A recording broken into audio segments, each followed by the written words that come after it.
What's going on, guys? Once again, we are live. Who do you know that does a live like this? Is there anybody out there that you see that does lives like this? I'm just kind of curious. If there is, I want to go check them out. No, there are a few people that do this, but I don't know. I don't know. I guess it is kind of commonplace now. We were doing this way back in 2011. Nobody was doing it back then. But hey, what's happening, guys? So we're going to talk about the end of the war. Bitcoin's going to $1 million. Everybody's getting a stimulus check, at least $5,000 because of all the fraud that's gone on, and Doge just found all this money. We're also getting a $2,000 stimulus check from all the tariffs and all that huge amount of money that we took in. That's coming too. Let's see what else. We're gonna get rid of abortion. Abortion's out the door. And what else? We're gonna get rid of the terrible pesticides, glyphosate that's killing people. They're gonna get rid of all that, and that's on its way out once Trump gets in. Well, now that he's in, it's all out. And also the all the terrible food coloring dyes that are killing kids, because it's all that different color red and blues, and all those ones are very toxic and very carcinogenic. It's just killing people, down the road. It's just like eating poison every day. They're going to take care of that too. Right? Isn't that what they said? Yeah. I heard somebody say, if you just bet and you bet on everything that Trump said the opposite, you'd be a millionaire. You know what I'm going to say right now? If you put your money into oil, oil's supposedly, I think what they did is they wanted the price to go down so they could buy in. Kind of like what they did with, maybe with Bitcoin. Who knows? I don't know. I don't think Bitcoin is coming back though. Hold on one second. My coffee. Thank you. So I just had, last minute I was planning on going on. So thank you, sweetie. I wasn't really planning on going on tonight, and then I just okay, I'm going to go on. It's late. And I put my stevia in there. I got to use stevia because I can't be eating that sugar. Sugar kills you too. You know that, right? Don't eat sugar. Try not to eat too much of it. But the whole thing with what's going on, if you just look at the unfolding scenario and you listen to what is being said from the admin here in America, and you just take a little time, you got to take a little time though, be able to see through the smoke and the mirrors. And you got to look at history. You got to look at past history patterns. You got to look at what people do when no one's looking over a period of time. That's how you figure it out. Right.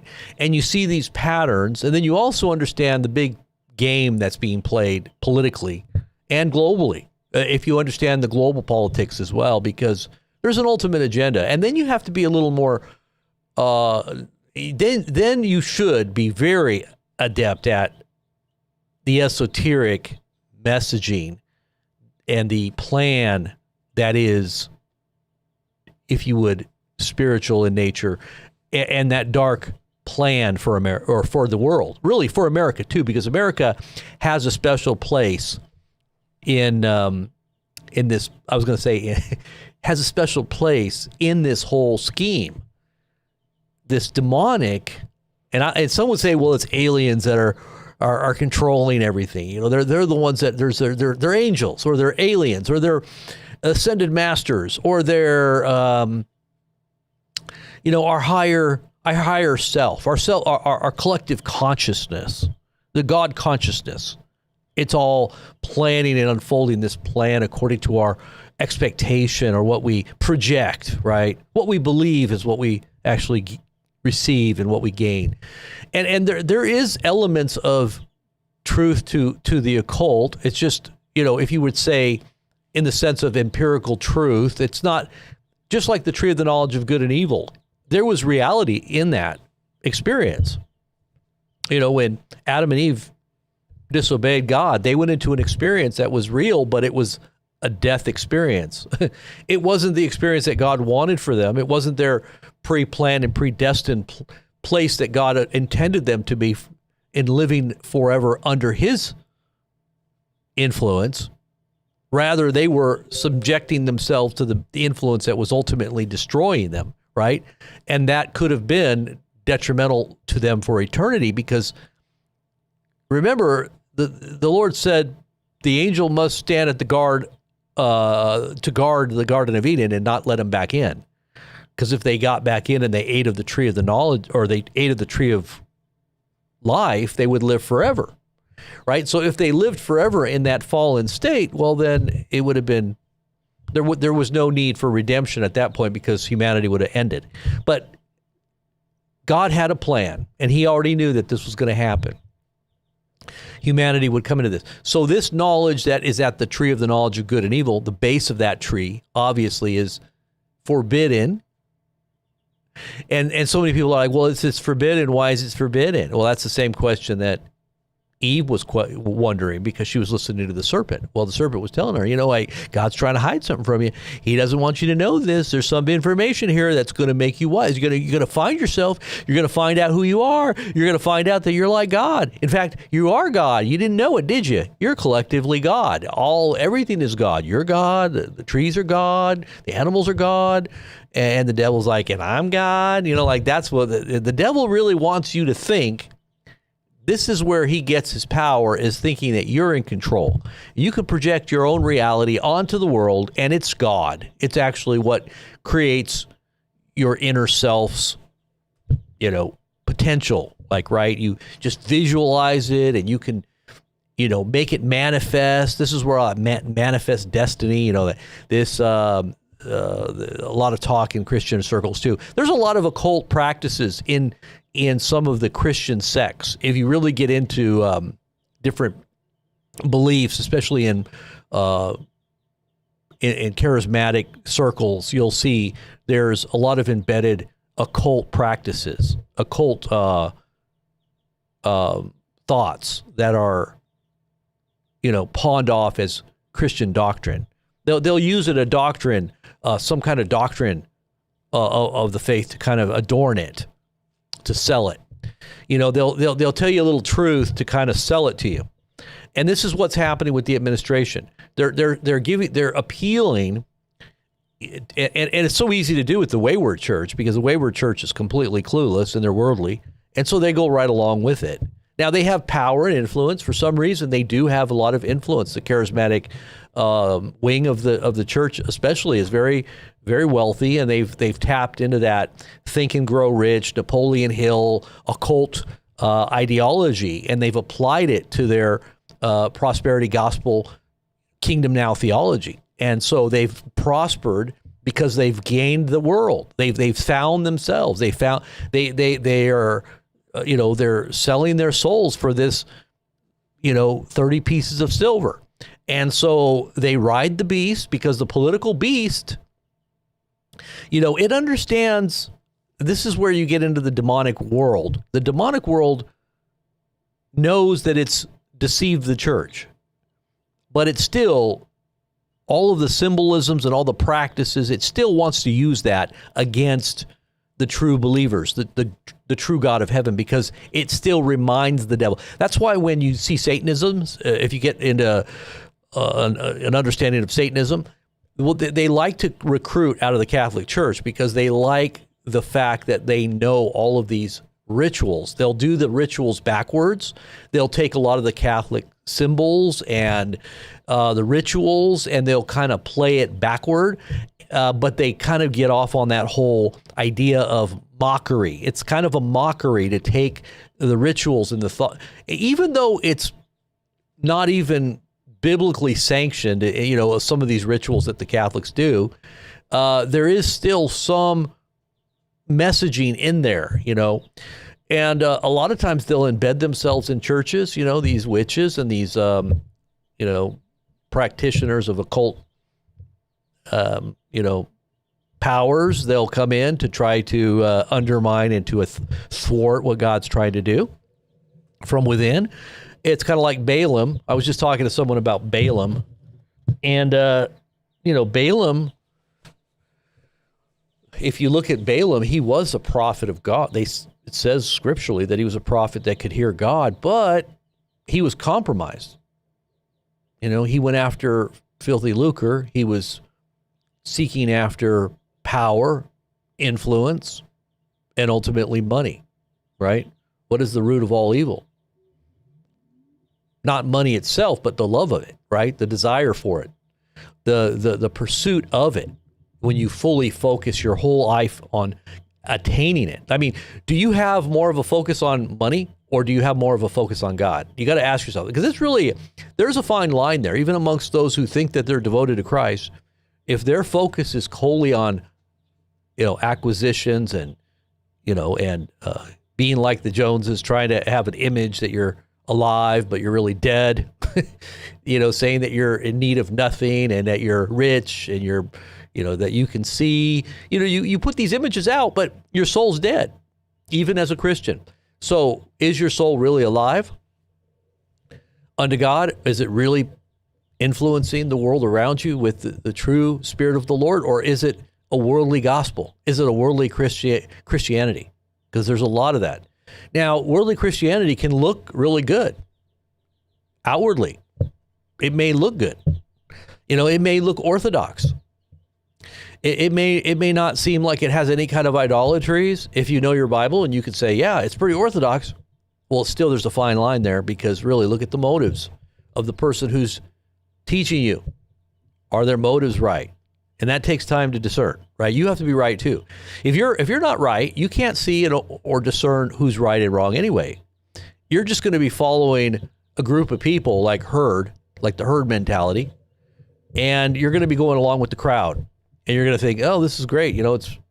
And I'm not saying that God can't use those environments, that God's not in the middle of all that, because when his truth is being preached, it's got power in and of itself. His truth is power, and his word is powerful. And if you put faith in his word, then you're going to be transformed by it. Even in spite of the fact that your leaders might be compromised, that they might be even in sin. But if God has a hold of you and you continue to grow by your, feeding, spending time listening and learning and feeding on God's word daily, then God will protect you from those environments that you grew up within. Like I was part of the charismatic church. I was listening to Copeland and all those word faith teachers, and I got into that whole, around a lot of those types of influences of Kingdom Now theology, dominionism, and, Kansas City Prophets, Toronto Blessing. Now, I didn't go headlong into it. I was very cautious, and I did a lot of study. And I could see errors, even in spite of the fact that I was involved. And I wouldn't go along with a lot of the stuff. I would call it out. People didn't like me because I wasn't always on board with everything. Come on, brother, just lay back. Just let us pray for you. Well, you just got to soak, man. Just got to soak. Just let us. You there, Dad? Yeah, let us just influence, put the Spirit in you, brother, and and so you got to be real careful when people lay hands on you too. Don't let anybody lay hands on you unless the Lord wants you to lay hands on you, because there's a lot of things that happen when people lay hands on you. So just be careful about that too. But in the middle of all this, in the conversation that we're having about Trump, because he is a master at word magic and chaos magic, because if you don't know what chaos magic is, I'll give you the definition of what chaos magic is. And it's interesting because even Lance Walnew, who, evangelical, dominionist, Seven Mountain Mandate, good friend of Kim Clement before he died. And by the way, Trump posted a Kim Clement video the other day. Did you know that? Trump posted a Kim Clement video. He's just trying to milk the charismatics. Just understand, he's pandering to you, and it's all smoke and mirrors. And if you don't know who Kim Clement is, you need to understand how all that works. But chaos magic is a modern postmodern occult practice emerging in the 70s England, that prioritizes practical results over dogma, famously operating under the tenet, nothing is true, everything is permitted. Its beliefs, it treats belief as a flexible tool to manipulate reality, often using sigils, meditation, and pop culture rather than rigid traditional rituals. So it's very open, it's very pliable, it's very adaptable. It'll say one thing 1 minute and another thing the next, you know what I mean? And but it gains power through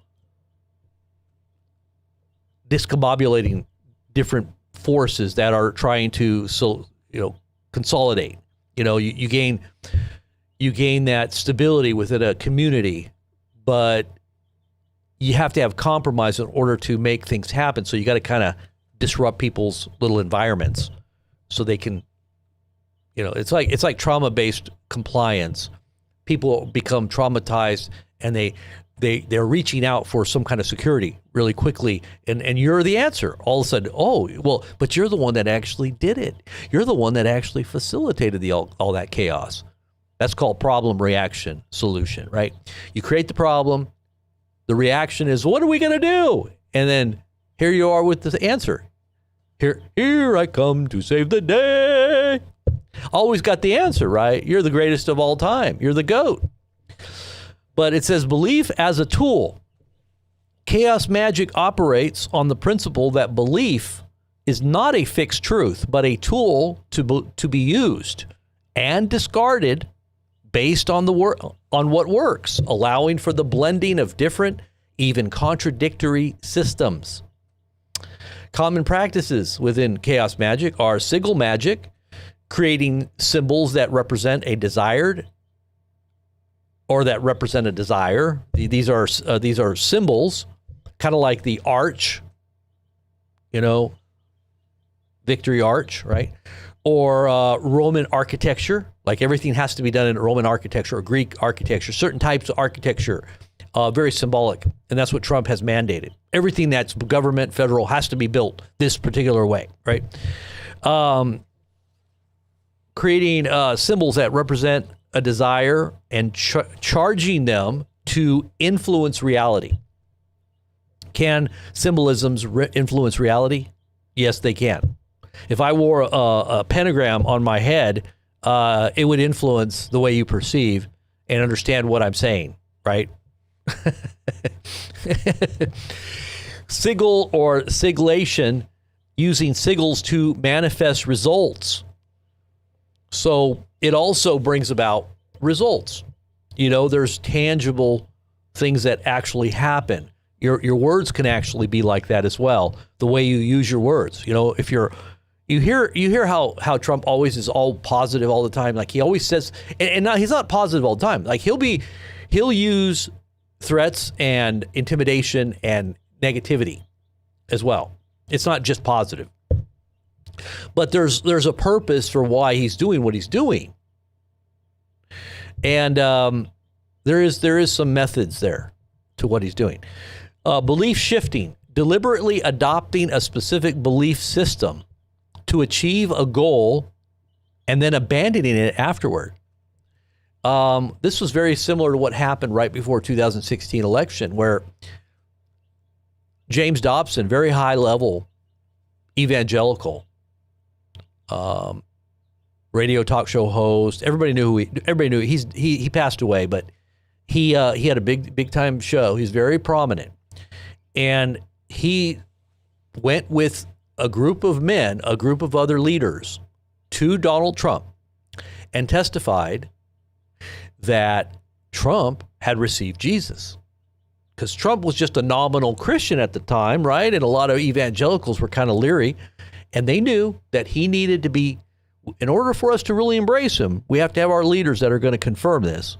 We have to know for sure that he's a believer, right? So even though he said he's Presbyterian and that, he just sometimes he takes a little bit of the little juice that makes me feel cleansed, like it doesn't need to be forgiven, doesn't need to be forgiven of his sins. He says he doesn't need that. He just tries to do what's good.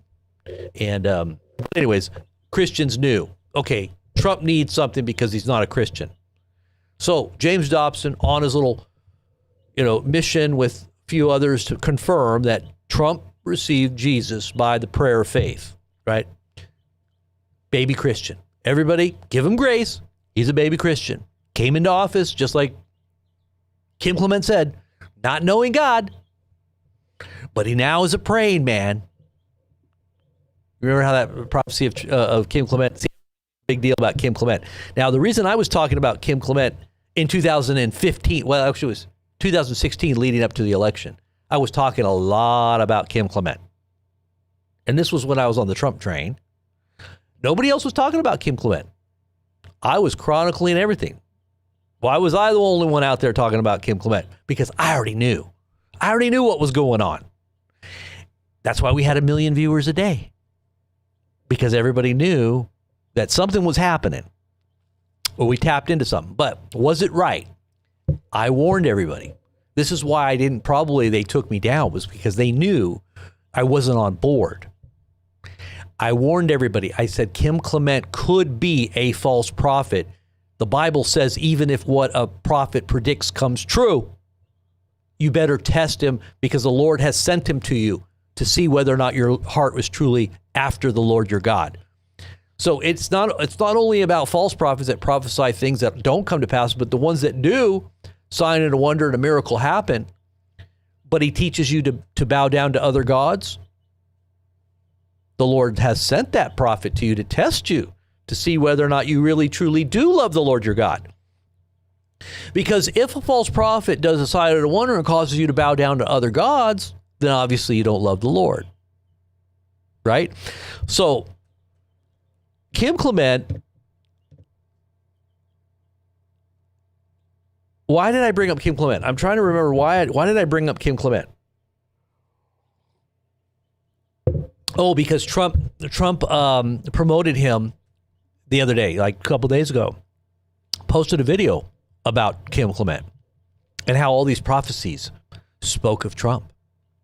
That Trump is God's appointed, God's anointed. Why is Trump going back to the base to pander again? Because people are leaving in droves. They see the inconsistencies. But they want to turn that part of the brain off. There's a way you can do that by messaging. This is what we're talking about. The chaos magic, the word magic. If you address and manipulate their reality with words, especially those who are very surface in nature anyway, they're not really, they're carnal, but that's what ushered him in, was the carnal church. People like James Dobson, they have a lot of morality, they have a lot of good things that they say.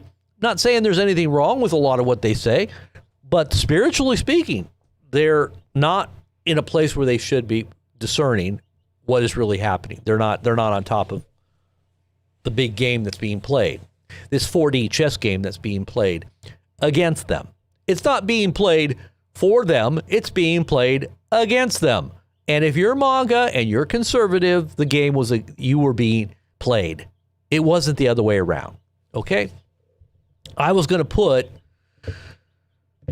when I was going to put my thumbnail up there, this was the thumbnail I was about to put up there. Instead, I put up this other one that you see.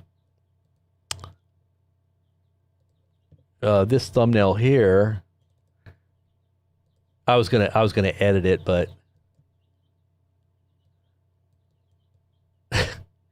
and if you know, this right here is a sigil. So you know the frog, the frog signal. This is a meme, the frog meme, the frog magic. They called him Pepe. And Pepe is actually a demonic principality, and it is an influence. People were calling it Pepe magic, and they were saying that it was confirming that Trump was to be president, that this thing helped to get President Trump elected. And if you weren't familiar with Pepe the Frog during the 2016 election, you didn't understand the underground internet of how all of this came into being, bringing Trump in. this is why the whole Q thing was going on, because of people that were following this. Now, it was real magic. There was a reality of signs and wonders. Now, remember when the Bible says that out of the Euphrates River comes 3 demons that look like frogs. Remember? How many of you remember that? And it goes out to all the kings of the earth to draw them to battle. Remember, it says that they draws them to battle. And that battle, obviously Armageddon. It's like, let's see if I can find that scripture.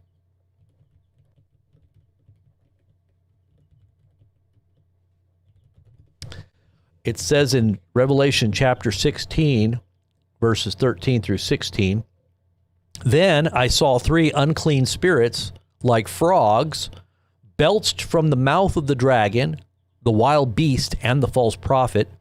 They were demonic spirits performing signs, and they entered into the kings of the world to draw them into battle on the great day of God, the Almighty. Now, I thought it was out of the Euphrates. Something else comes out of the Euphrates, and I thought it was, anyways, we'll talk about that. That's 4, and that has to do with the actual kingdoms of Iran, Iraq. I believe it was Iran, Iraq. There's 4 Middle Eastern, there's 4 Islamic states that border the Euphrates River. And one of them just has a small border, and I think that is Egypt, if I'm not mistaken. I think it's Egypt. But that's something else, and I think that has something to do with some frogs too. But this is where the frogs come from. Behold, I come like a thief. God's blessing is with the one who remains awake and fully clothed in me. And the one who remains awake and fully clothed in me will not walk about naked, exposed to disgrace.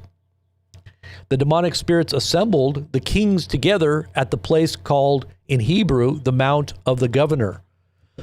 Now that's in a translation that I'm not familiar with, the TPT. Let me get a different translation here.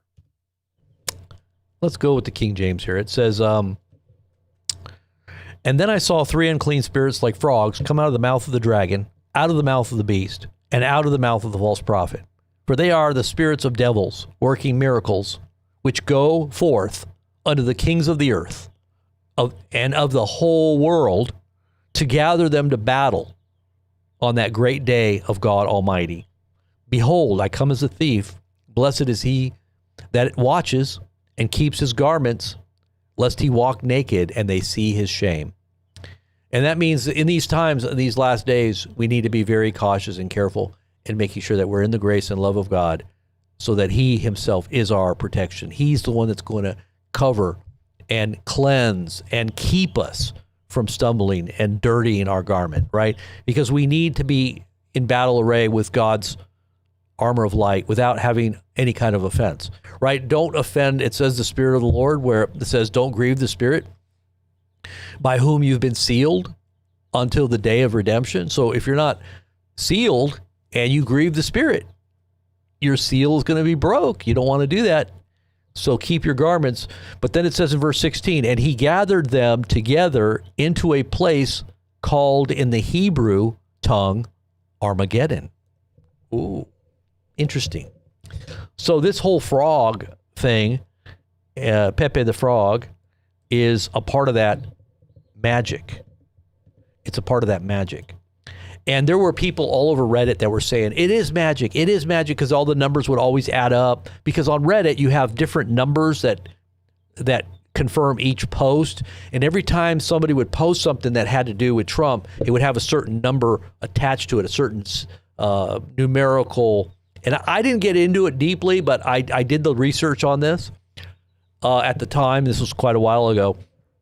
But the whole following of Pepe, some actually really did worship Pepe, and they believed it was a demonic, or they believed it was a spiritual happening that was confirming who Trump was and that he was going to win. Others looked at it as meme magic. It was something that was interesting. It was something that was cultural. It was like a subterranean movement on the internet or the interwebs. And then others just kind of looked at it as just some kind of fun cartoon. And some didn't even get it, don't understand what it was, but that's what it really was. I believe it was a sigil manifesting results and actually powers. So and then it goes on to say belief shifting. Okay, so they deliberately adopt a specific belief system to achieve a goal and then abandoning it afterward. Same thing happening with all those people that said that Trump became Jewish. So thought he was Christian, thought he became a baby Christian, thought he accepted Jesus as his Lord, right? Well, it was around the same time that people higher up in the administration said that Trump actually converted to become a Jew. And that it had a lot of influence from his son-in-law, who is a very conservative and a very orthodox, I think they call him Lubavitch group that's out of New York. I think it's the 770 group. They call it the 770. But that's what the Rebbe, the guy they believe is the Messiah, they still worship him, and they go to his grave and they put prayer requests all over his grave. It's kind of like a Mecca for a lot of religious Jews that are looking for a blessing, whether it's a marriage or whatever major life event, they'll make a pilgrimage to his grave, right? Well, Trump went there not too long ago, right before his election. He had actually gone to the grave with a bunch of high-level Orthodox Jews, and you can go online and look at this, and he did his little prayer, like putting it in the wall. Every politician has to make their pilgrimage to Israel, put their prayers in the Wailing Wall, and, oh, Israel, we love Israel, and so the same thing happens at the Rebbe's grave. They take their little prayers, and it was a solemn event. Everybody's so quiet, and they go, and they're all standing there, and Trump does his little thing, and everybody's watching him, taking pictures. Yes, thank you, Trump. You're one of us now, right? So this is deliberately adopting specific belief system to achieve a goal and abandoning it afterward. Gnosis. This is a part of chaos magic. Gnosis, achieving a state of no mind, quote unquote, no mind, or intense focus, often through meditation, exhaustion, or sexual arousal, to bypass the conscious mind. Now, you know that Trump, they say nobody can keep up with him, and he's always exhausted. Have you ever seen the way he looks sometimes? Like, his eyes are like almost puffy shut because he just doesn't sleep. There is something to that phrase, the devil never sleeps. There's a reason why. Sleep deprivation actually can be a channel or what they call an altered state of consciousness, so that you can achieve that through drugs, you can achieve it certain types of hallucinogens, you can achieve it through meditation, you can achieve it through all these other, like they call sex magic. They call it sex magic because there's a reason why. But it brings an altered state of consciousness, and one of them is exhaustion.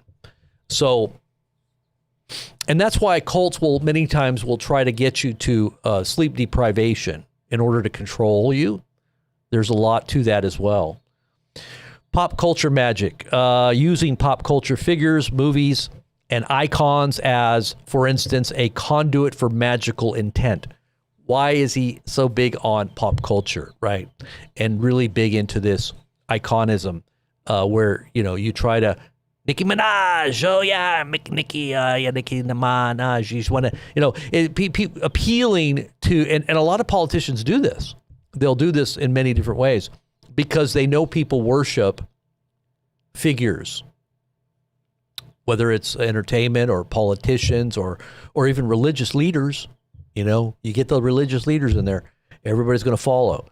As long as you get the leaders in there, and there you go.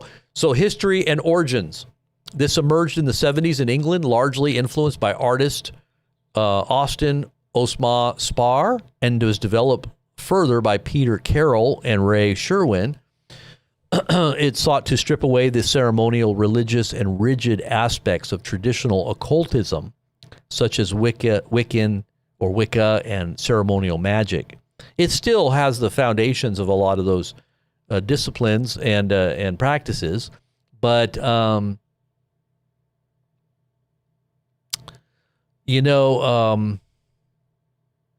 was going to say,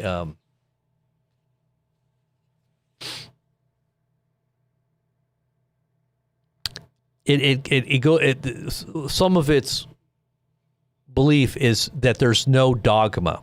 So another part of it is a firm rejection of absolute truth or fixed rules. It's kind of like not having a moral compass. You say 1 minute, hey, we're against abortion, we're going to get rid of abortion.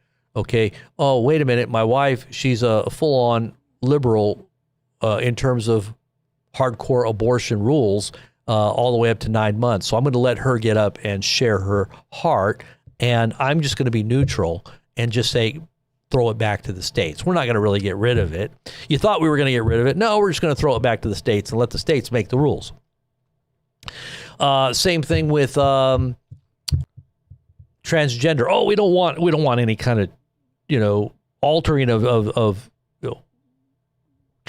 children and mutilating them, and that's against the law. But if their parents say it's okay, then I guess we'll allow it. Like what? Well, up until they're 18, they can choose to do it when they get 18. But if they're under 18, they have to have parental consent. They can't just go out and have somebody help them to go through the transition and start taking hormones without their parents' knowledge. But why not just ban it altogether if it's such a terrible thing? And that's what I thought. I think a lot of evangelicals and a lot of conservatives thought that's where Trump was going to go with this. But I guess he didn't, because backtracked on all that, right? It's all been backtracked. The whole Maha movement, the whole Make America Healthy Again, what happened to all that? That never panned out the way people thought. mRNAs, not getting rid of those. In fact, everything's going over to mRNA now. The technology is being exploited, and all those bad vaccines that were killing everybody, yeah, we're going to get rid of those, but we're going to give you some new ones that are more healthy. Yeah, but they got little nanotech in them too. That, don't worry about that. It'll just kind of help connect you to everything that's going on, and then you'll know good and evil, and you'll be like God. You'll live forever. Why not? What could go wrong? Right? So no dogma. It's a firm rejection, it says, of absolute truth or fixed rules. Results-based.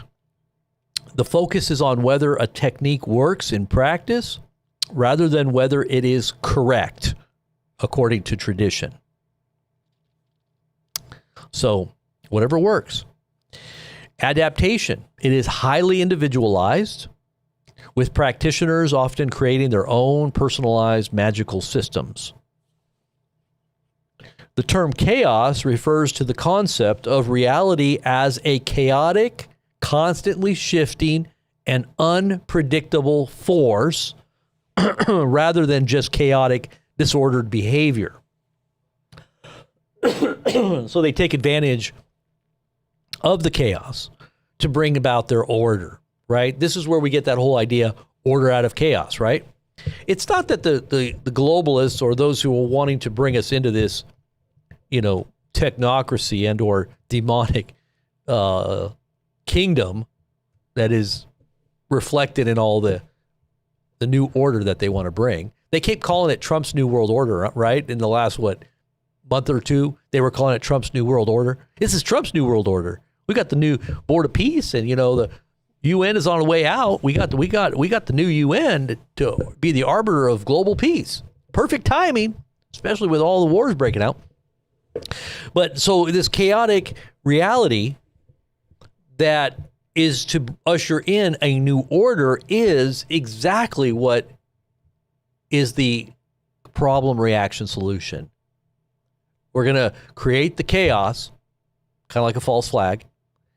Hey, what just happened? We were attacked. Oh my gosh. Come to the flag. I've got the flag here, everybody. The reaction. Oh gosh, run to the flag, run to the flag. The flag is over there waving. It's the reaction. And then, because that's the solution. Let's all gather around, children. circle the wagons. We're here to save you. And so then they got your adherence, they've got your trust, they've got your, worship. It's kind of like a worship, you're putting them on a pedestal and you're going to do what they say, right? You're going to go along. That's what happened after 9/11. After 9/11, everybody rallied around the flag. Everybody rallied around Bush. We're going to get those guys, whoever brought these towers down, weapons of mass destruction in Iraq. We're going to destroy the whole country.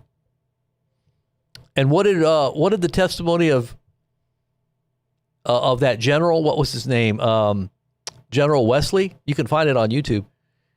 What was his testimony right after 9/11? It hadn't even been a few days, and he went into the Pentagon, and he wasn't an acting general at the time, and so he wasn't allowed to look at these classified documents. But he sat down at the general's table, and they wanted to talk to him. They called him in, and he's like, "What's going on?" He's like, "I don't know. We're about to go to war with Iraq." He's like, "What? What are you talking about, Iraq?" He's like, "I don't know. I don't know why." And he came back another day or two later, or a week, not even a week later. He's like, "Are we still going to war with Iraq?" "Yeah, it's even worse than that. We're going to war with like 5 or 6 countries. They just showed me." He's like, "Is that classified?" He's like, "Yeah." He goes, "I don't want to see it. Don't let me see it." He was going to show it to Wesley, and Wesley's like, "No," because Wesley's a high level guy, and even though he wasn't, in the military at the time, or he wasn't active as a part of the administration. And he's like, what are you talking about? He's like, "It's worse than what I thought. We're going to go into Iraq." He named them all: Iraq, Afghanistan, Syria. We're going to overthrow Syria, Libya. He's like, "What?" And then he says, "And Iran." He's like, "Iran, yeah, Iran, and Lebanon." I think it was Lebanon. I think the other one was Sudan. It was 7 of them, and none of those countries had even been touched. But yet that was the preliminary kickoff for all these things, the dominoes to begin to fall. And how long was it going to take? Well, here we are. How many years later? 40 years now. We're on. I think the last one is Iran. There might be one more, I think, that they still haven't done. But it was all part of the plan, right? Problem, reaction, solution. Let's get together and let's get these, Muslims, because look what they've done. Look what they've done. Let's get in there and regime change. What was it? The whole, under Obama, what was it? They called it the Arab Spring. And he threw everything into chaos in Libya. And was it? We came, we saw, he died. Remember Hillary Clinton saying all that? And she started laughing. Ha ha ha ha. We came, we saw, he died. Ha ha ha ha ha.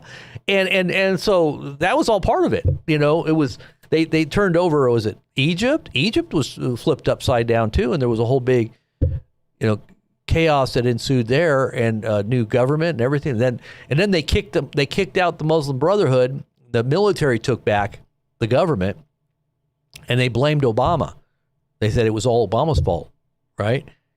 And so Egypt won back their freedom, but Libya down the tubes. Afghanistan, look what happened there. And then you got Iraq. Iraq was one. Weapons of mass destruction. Where are they? I don't know. They're not here. We must have made a mistake. Oh well. He was a dictator anyway. Right? He was a dictator. We didn't like him anyway. Nobody liked him. And then now we got Iran. So and Syria. They wanted to do Syria. So Syria was also on the list. And if you want to look at these videos, all you got to do is go on YouTube and just type in General Wesley and type in, let's see. I probably could find it in fact, we probably could watch it. You guys want to watch it? You guys want to see it? If you haven't seen it already, some people are like, "What are you talking about?" Wesley, and then just type in 9/11. Let's listen. Let's listen to this. This is just so crazy. Is he talking to this guy here, I think?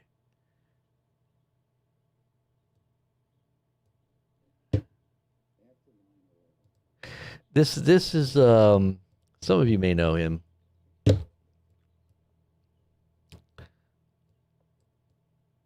Now, if this video, for some reason, if this video that I just did tonight, for some reason, gets affected in some way, understand that this is like probably not, it's an indication to you that it's really, this type of stuff is really, they're looking at really closely right now because of what's going on. But listen to this.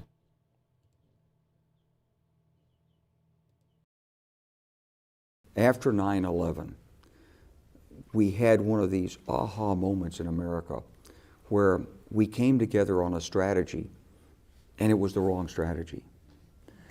I remember seeing President Bush at the World Trade Center and the address to Congress and congressmen singing on All right, this is not the right one. He's talking to a woman. Let me see if this is it. Woman. Where is the woman one? It's actually, they probably scrubbed it. Look at that. You would think that this would be the top of, yeah, Wesley Clark interview 9/11. Let's just see. Is this it? Yeah, here it is. right after 9/11. Just watch this. Right after 9/11, about 10 days after 9/11, I went through the Pentagon and I saw Secretary Rumsfeld and Deputy Secretary Wolfowitz. I went downstairs just to say hello to some of the people on the Joint Staff who used to work for me. And one of the generals called me in. He said, "Sir, you got to come in. You got to come in and talk to me a second." I said, "Well, you're too busy." He said, "No." He says, "We've made the decision. We're going to war with Iraq." This was on or about the 20th of September. I said, "We're going to war with Iraq. Why?" He said, "I don't know." He said, "I guess they don't know what else to do." So I said, "Well, did they find some information connecting Saddam to Al-Qaeda?" He said, No. He says, "There's nothing new that way. They just made the decision to go to war with Iraq." He said, "I guess it's like we don't know what to do about terrorists, but we've got a good military and we can take down governments." And he said, "I guess if the only tool you have is a hammer, every problem has to look like a nail." So I came back to see him a few weeks later, and by that time we were bombing in Afghanistan. I said, "Are we still going to war with Iraq?" And he said, "Oh, it's worse than that." He said, he reached over on his desk, he picked up a piece of paper, and he said, I just got this down from upstairs," meaning the Secretary of Defense's office today, and he said, "This is a memo that describes how we're going to take out 7 countries in 5 years, starting with Iraq and then Syria, Lebanon, Libya, Somalia, Sudan, and finishing off Iran." I said, "Is it classified?" He said, "Yes, sir." I said, "Well, don't show it to me." And I saw him a year or so ago, and I said, "You remember that?" He said, "Sir, I didn't show you that memo. I didn't show it to you." I'm sorry, what did you say his name was? I'm not going to give you his name. So go through the countries again.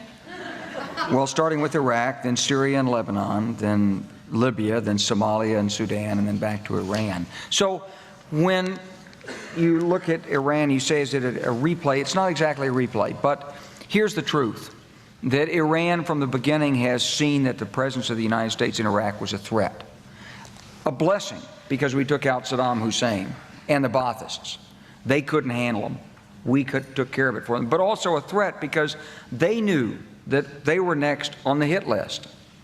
And so, of course, they got engaged. They lost 1 million people during the war with Iraq. And they've got a long and unprotectable, unsecurable border. So it was in their vital interest to be deeply involved inside Iraq.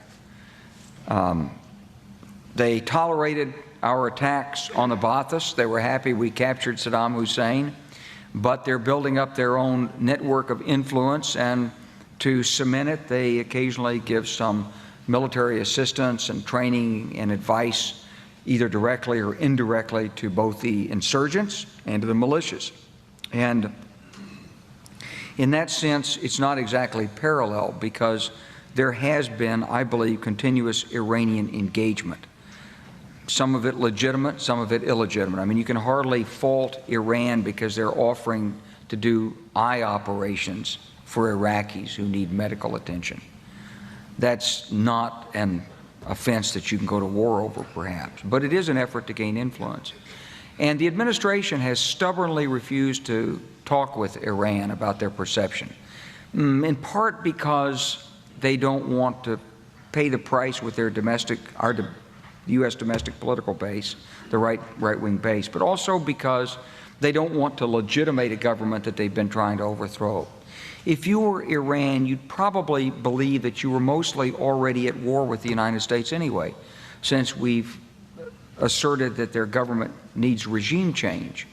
So, and we've asked Congress to appropriate $75 million to do it, and we are supporting terrorist groups, apparently, who are infiltrating and blowing up things inside Iran. And if we're not doing it, let's put it this way, we're probably cognizant of it and encouraging it. So it's not surprising that we're moving to a point of confrontation and crisis with Iran.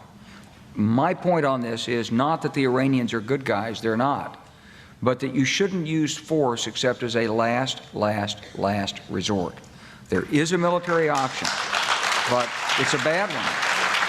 I wanted to get your response to Seymour Hersh's piece in The New Yorker to two key points this week. Reporting the Pentagon's established a special planning group within the Office of the Joint Chiefs of Staff to plan a bombing attack on Iran. That this is coming as the Bush administration and Saudi Arabia are pumping money for covert operations into many areas of the Middle East, including Lebanon, Syria, and Iran, in an effort to strengthen Saudi-supported Sunni Islam groups and weaken Iranian-backed Shias. Some of the covert money has been given to jihadist groups in Lebanon with ties to al-Qaeda. Fighting the Shias by funding with Prince Bandar and then with U.S. money not approved by Congress, funding the Sunnis connected to al-Qaeda. Well, I don't have any direct information to confirm it or deny it. It's certainly plausible. The Saudis have taken a more active role. You know, the Saudis you were just in Saudi Arabia. You just came back from Saudi Arabia. Yeah, well, the Saudis have basically recognized that they have an enormous stake in the outcome in Iraq. And okay. So I'm sure that went on. I had to go run and do something really quick. I thought, perfect opportunity to go get it done really quick. Whew. Now I got to catch my breath. I ran. I had to run over here. But anyways, what did you guys think of that? What's your thoughts on that? And just kind of curious. Let me look at some of your chat here. I just wanted to do a little informal gathering. It wasn't really anything major. I'm not going to get into all the geopolitics of what I think is going to happen because I kind of already have a general idea. And I'll just give you the gist of what I think. I think they're artificially making the price of oil go down, but it's going to skyrocket. If this doesn't get resolved, and I don't think it is anytime soon, I think you're going to start seeing the price of oil going back up. There's a lot of people putting money into it now to try to make big. I think this might be a way for people to try to gain and make money off the war. And but I do believe that the price is going to skyrocket, and it'll probably go up over $200 a barrel. I think that there's a very good possibility with the way things are that we could see, and the U.S. would benefit from that if we tapped, or we have the ability to produce oil, and if we do tap into those reserves, which are pretty much untapped, that are like Saudi Arabia, up in Alaska. There's other places, but we could literally be the Saudi Arabia of the world. There's a possibility. There's a lot of things that could happen. But I think like that chaotic period is coming. I think that we're going to see some chaos. And when that chaos happens, it's a consolidating moment. It's a moment to consolidate. And I think that it could happen internal. It could happen in other parts of the world. I don't know. I have a feeling that it might happen here. Another part of the bringing everybody together, because that's what they need right now. They need everybody to rally, and right now it's not. So there's a lot of disjointed, disillusioned, and Trump's approval ratings are not good right now, from what I understand. So those approval ratings need to be bolstered. And what better way than, we all get together and try to sing Kumbaya because enemies are trying to kill us, right? So, but the environment is ripe for that because we have started all kinds of chaos. Or we've facilitated this chaos. And I mean, really, when you really look at what's happened, and there's all kinds of people that make arguments, well, they've been facilitating wars against Americans, and they've been killing Americans, and they're sponsors of state sponsor of terror, and et cetera, et cetera. Why? A lot of presidents have wanted to do this for a long time, Trump said, but I actually did it. I had the guts to do it. Well, a lot of presidents have. Why? Since George Bush.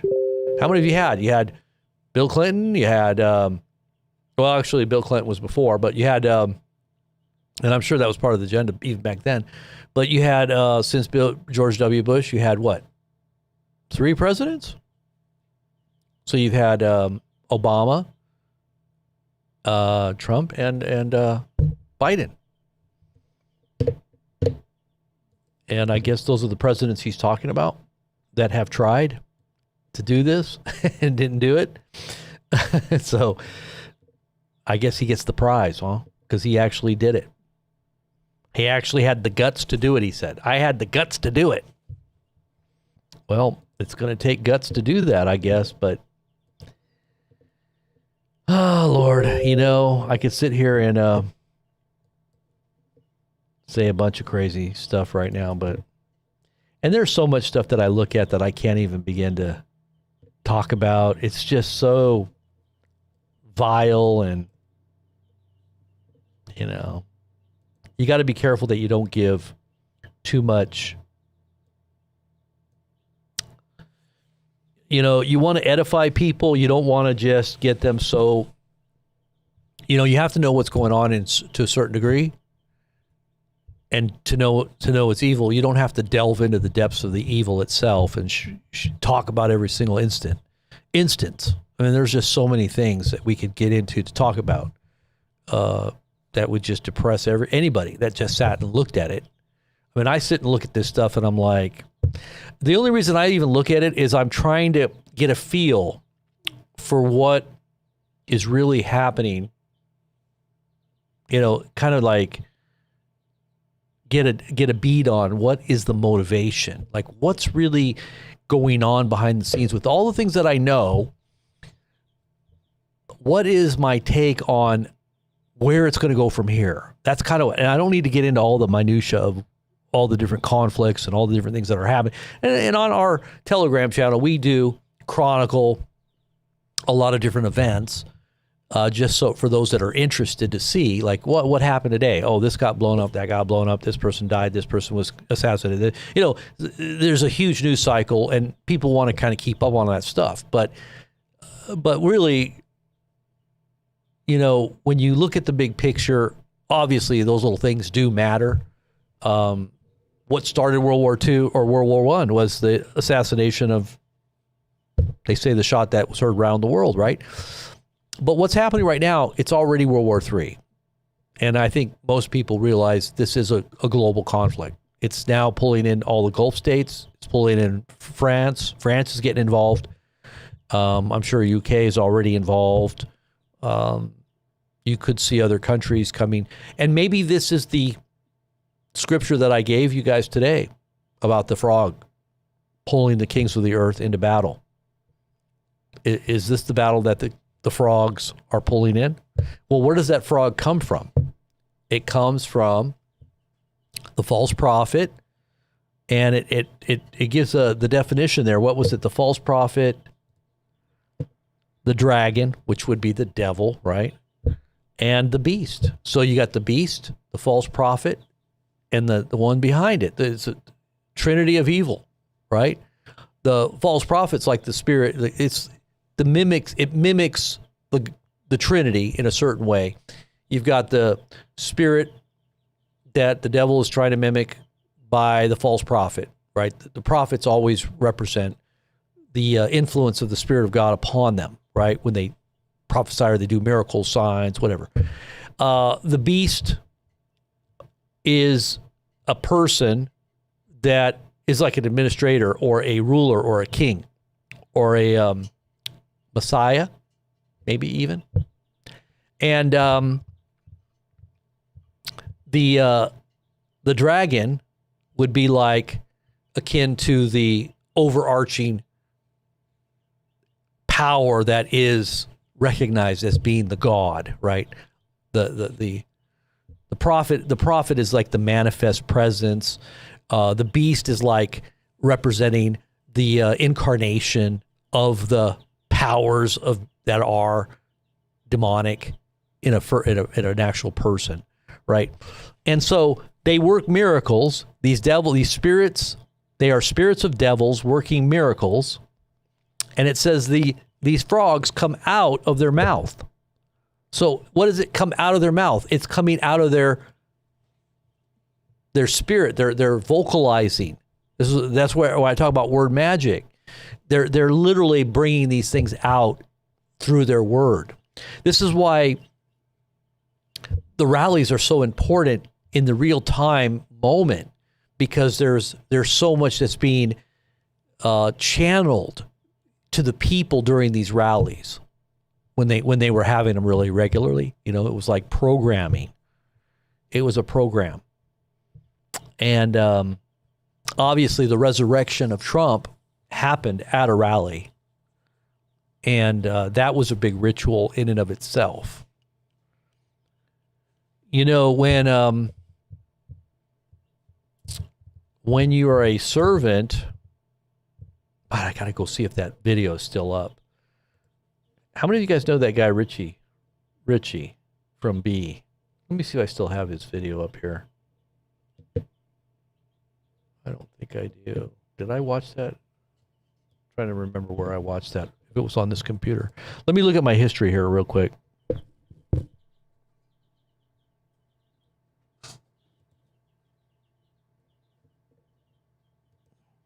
Okay, that wasn't it.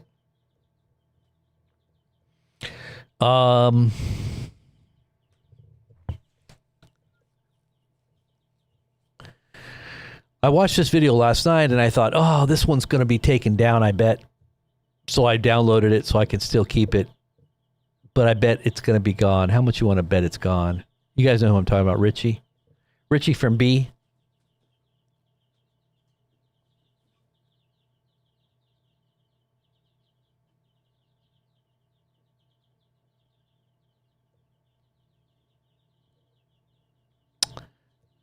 Oh, I think this is it right here. Is it still there? It's still there. Amazing. Okay. So he's got 26,000 views on this.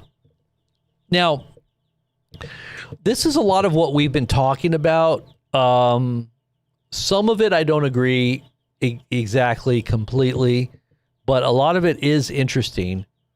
And we've talked about some of these ideas and or connections to biblical symbolisms. Because, you know, the Jews, when they would,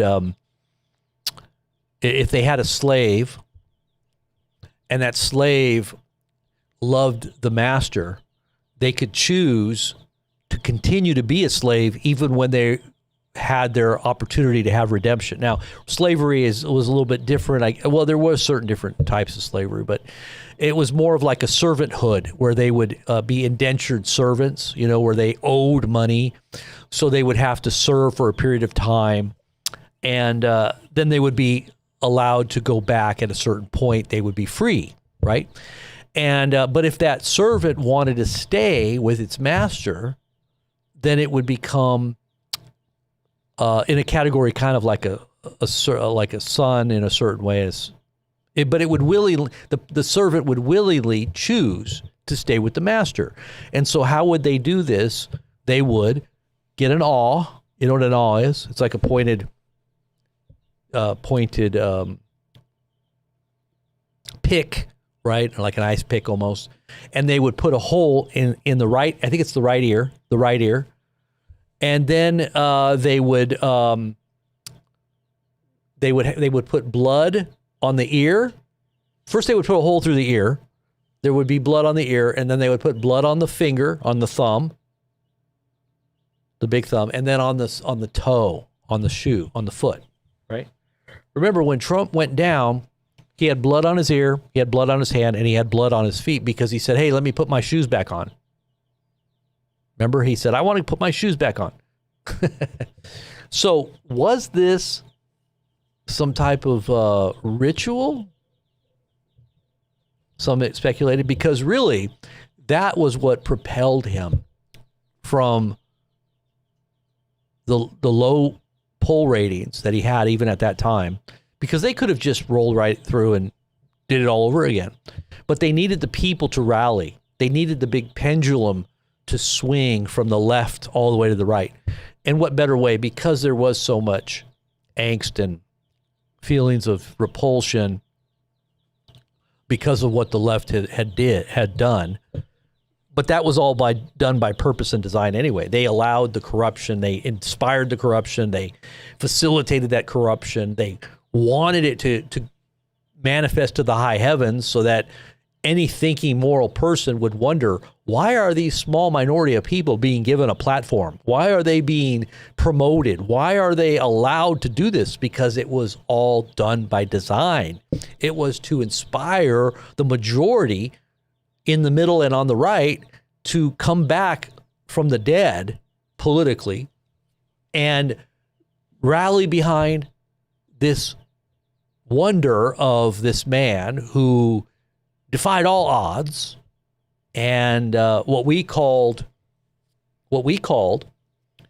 a political mortal head wound. Because if you go back to the original language on the head wound, it says a judicial and legal. It could also be judicial or legal. You know, the judicial symbol was the blindfolded woman with the sword, right? The legal system has that same God that we have incorporated the symbolism here into our legal system. The blind woman with the sword, right? And she has a blindfold. So justice is blind, right? But that also has to do with judicial wounding, right? For justice, right? And so when it says that he has a mortal head wound, it's talking about a head. The head represents the authority, right? Remember when God pronounced judgment on the serpent in the garden, he said that the seed of the woman would crush the head of the serpent. That means that he would kill the authority, the power, the influence, the brain, right? That's what the head represents. Did the devil die? No, the devil's still here, but he doesn't have the power, the influence, because the head was crushed on the cross, right? Jesus's heel was bruised. That had to do with the death of Christ, right? The sufferings, the death, the burial, and then ultimately the resurrection. So when you have a bruised heel, you're not dead, right? You rise from the dead, you ascend, you're now at the right hand of the throne of God's grace, administrating God's ultimate government that will be forever and ever, that will ultimately take over all of those who choose to follow him on the earth, right? So there's no loss of authority. It only empowered the one who was bruised on their heel, but the crushing of the head.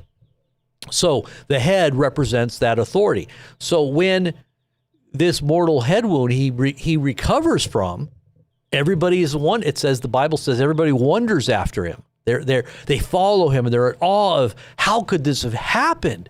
He was all these legal cases against him, mortal head wound. There's no way anybody could have survived that. Remember, everybody was saying that.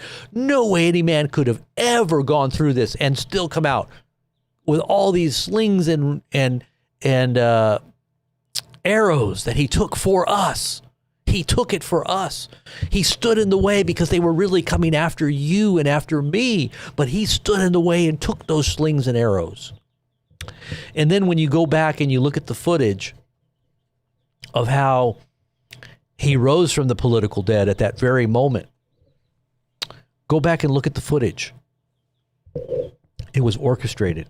You want to see? Let's see. I'll show you. A lot of people didn't see this footage until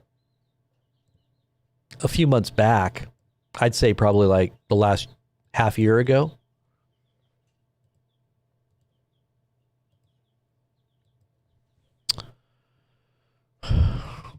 Let's see if I can find it here.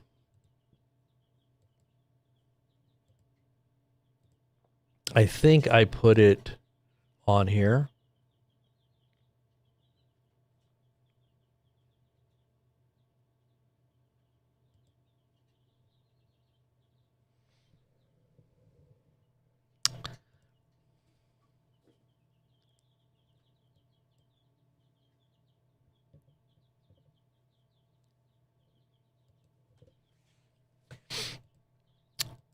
Didn't I put that up? I could have swore I was going to put that up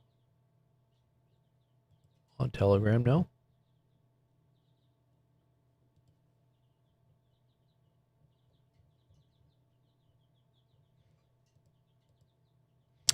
I might have it here. Let's see if I can find it on here really quick.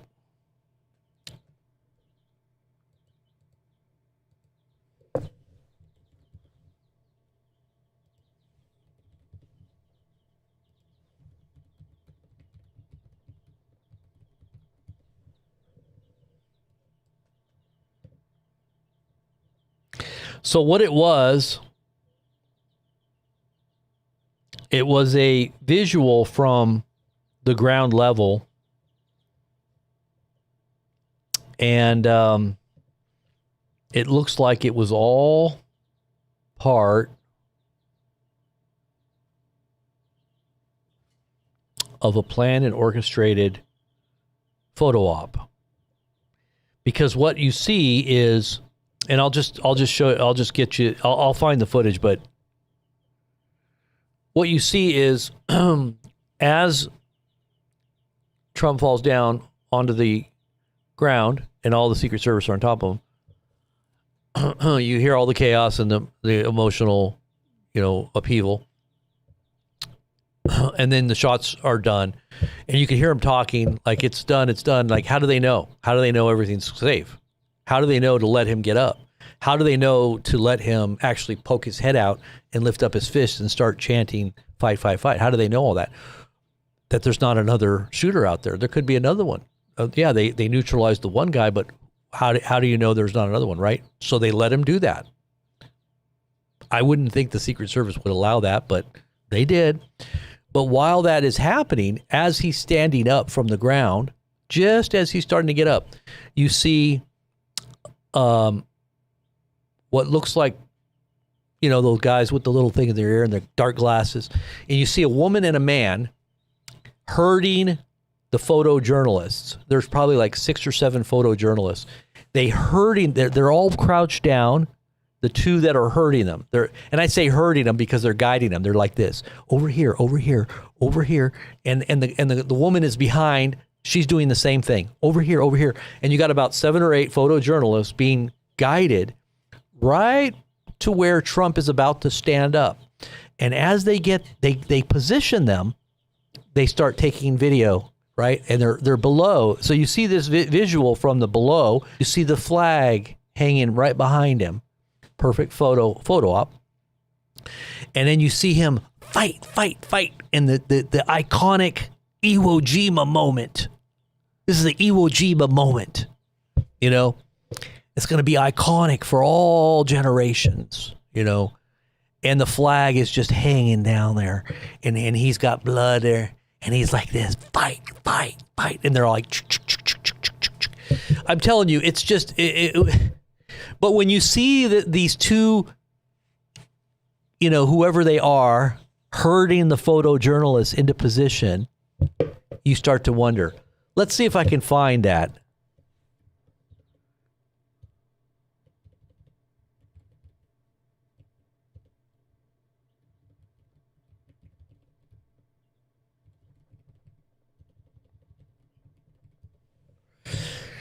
And I would think that those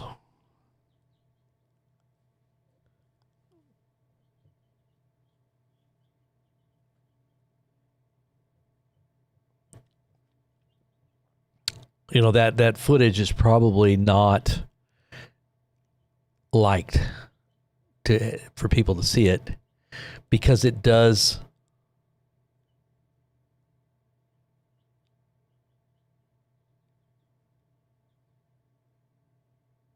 Hold on one second here. Is this one? Is this it? This is a different one here. I don't think I've seen this one.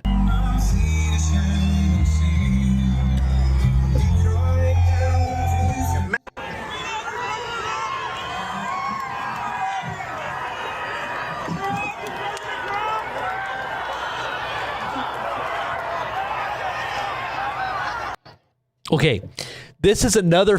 I never saw this one. So this one I never saw, but this is from the vantage point of one of the photojournalists. But what you don't see in this video is that he and like 5 other photojournalists are being guided into position. But this is the actual one of the photojournalists' point of view. He's actually being guided into position. Look, watch this. This is what I'm talking about. So this was at 6:10. Hold on. Then it comes back. Let's see. Okay, so this is at 6:13. This is when Trump is on the ground. Okay? He's on the ground. Now, you can't see these handlers in this vantage point, because this is I've never seen this footage.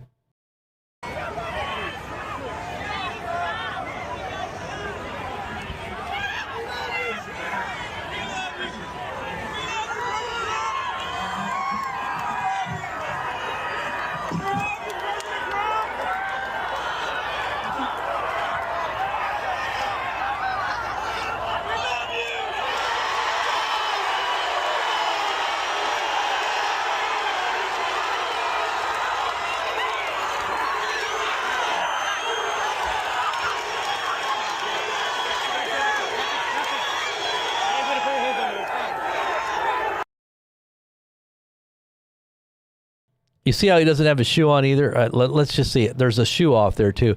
Let me see if I can find those handlers.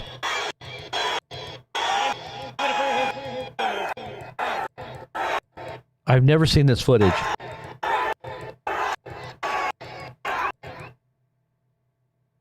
See, he doesn't have his shoe on the right. You see his sock right there?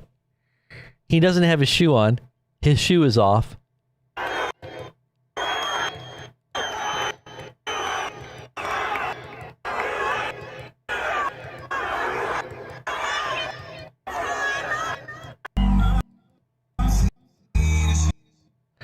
Anyways, I wanted to see if I could find that one visual, because that one shows everything. And it's basically from ground level. Trying to take matters into their own hands. Sorry about that.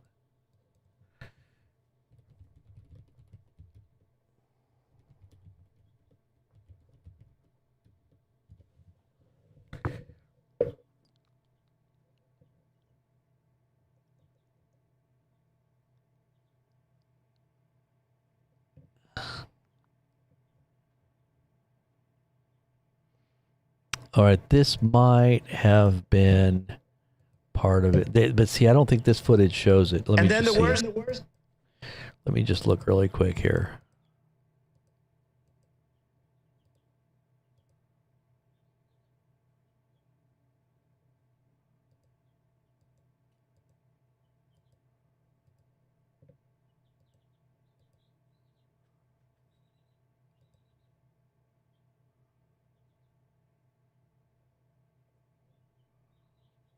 Yeah.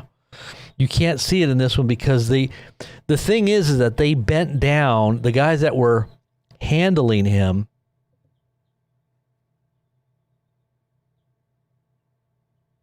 Hold on.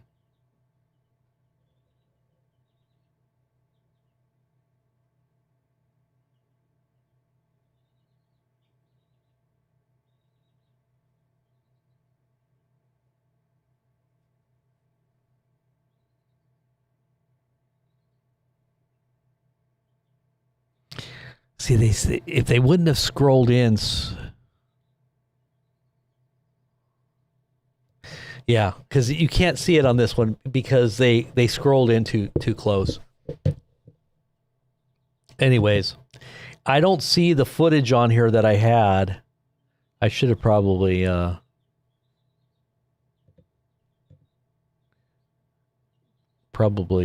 saved it.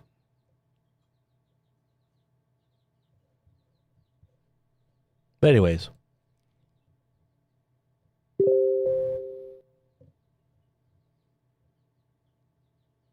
You know where I could find it, though? I bet you I can find it here. Let me see.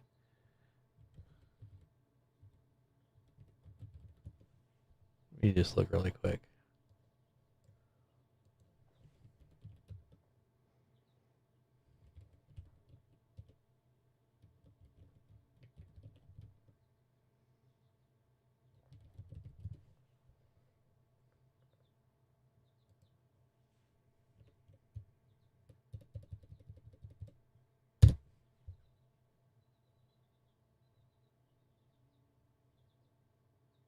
Okay. Okay, this might be it. Okay, so let's see if this is it. It says stage, so that's what I probably should have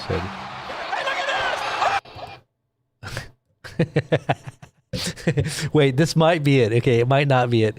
But this is when Trump was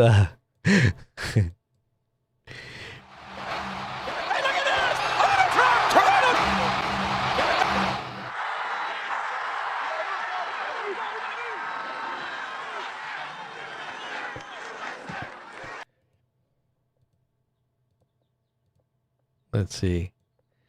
No, this wasn't it. I thought this was it. It's not. This is something else on BitChute.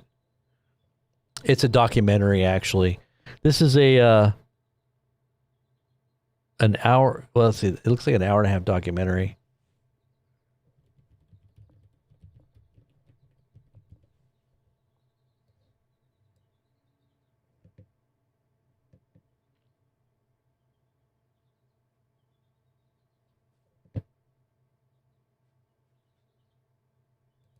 This could be it right here. Let me see. This might be it. Let me see. I'll try one more time.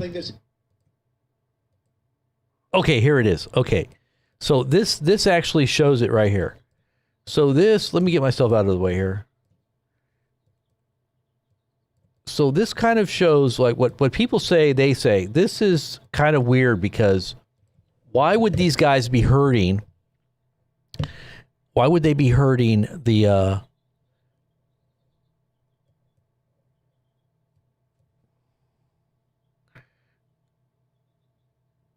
Okay, you see that guy right there? Look at that guy right there. Oh wait, well that's a Secret Service guy. Okay, wait.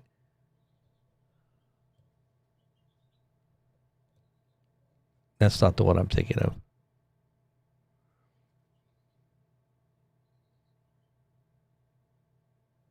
Maybe this is not the right one. Okay, wait. Maybe it is. They pulled out here.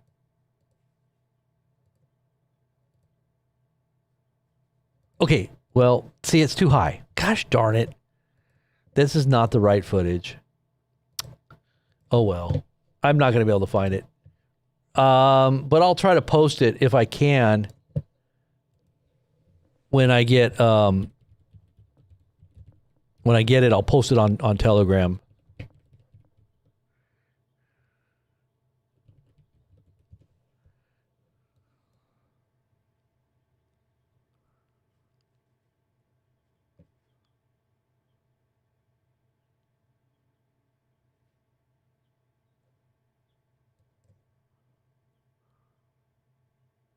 Yeah. It's kind of weird how you can't find that video shot. That is so weird. Like it's totally scrubbed. You know, you got to wonder why certain things like that just disappear off the internet. It wasn't AI or anything. I mean, it was legit. You know. Because you can't even find the clips anymore. Like I'm looking and I can't even. You would think that those would be something that people would be really looking at.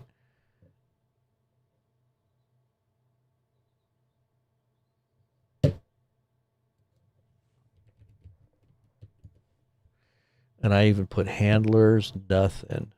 My goodness. How could that have just disappeared like that? That's why you got to kind of watch over stuff like that. Because sometimes that stuff just is very important and people don't pay attention to it. And to me, that was pretty significant.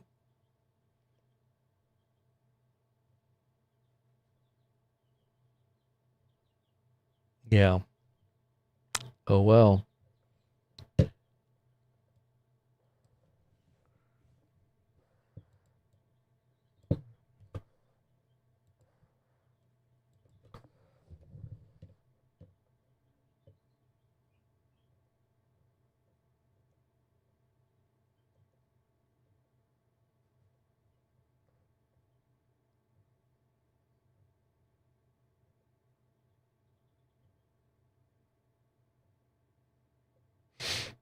Anywho.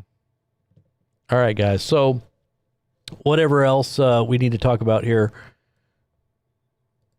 Usually I could find stuff pretty easy, but that's just like, it frustrates me when I can't find something. Like, you know, I'm like, I've looked at that footage and it's like a smoking gun to me. You know, like that there was something else going on there. Because why would they do that? Why would they guide those guys right there below? And there was two of them guiding like 5 or 6 journalists in there, right in front, right direct. You see how that guy came right to where the flag was? You know, they did that on purpose. There was a reason why they put him right there, and I just think it was kind of set up, and that to me was what caused me to think this was the setup, because a lot of people were already speculating about it, but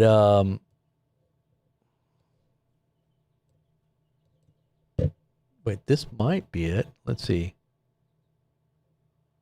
Is this it here? This might be it right here.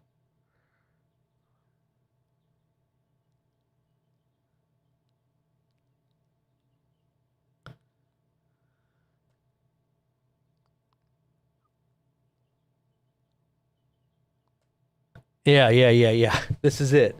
Okay. So there is another one too that shows a different angle, but you can see the one guy. Okay, so let me just show you this one.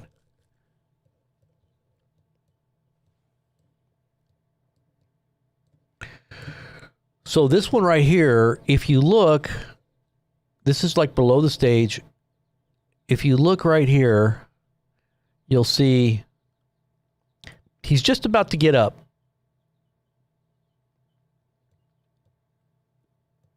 Now the flag is over on this side behind him, and there's journalists coming around the side.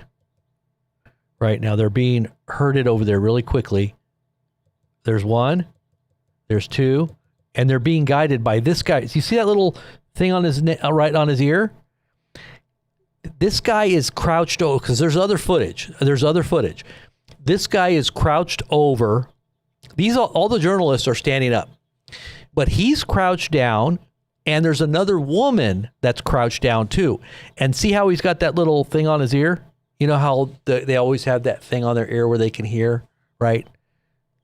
That's this guy right here. He's herding them in there. You see how he's crouched down and he's herding them in. And then there's a woman that's also doing it too. And she's coming up from behind, I think. You might not be able to see her in this footage. Let me see if she's in there. You see how they're right there, and the flag is right behind them. So they put them right in the spot that they wanted them. Then this is where they wanted to put them, right in that spot, so they could get that iconic picture. But you have to wonder why. Why would they do that at a moment of such a huge monumental crisis? Why would they be concerned about the photojournalist positioning to get into position? I mean, there could have been 3 shooters for all we knew. Nobody knew that he was safe. Why would they even let him stand up? They should have had him completely covered. He's the president of the United States. You do not let, or he was going to be the president, or he was potentially going to be. You would never let a person stand up after something like that happens if he's a potential candidate, for the presidency, to have any kind of secondary shot. I mean, can you imagine?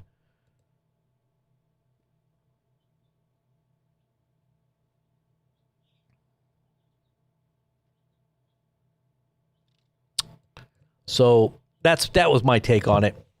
I just thought it was kind of interesting that it would actually come around full circle to the resurrection of Trump. That was the moment when everybody wondered, said it was a miracle, right? It was a miracle from God. And it was also the resurrection of his president, or of him being president, because he was not going to make it if he didn't have some kind of miracle.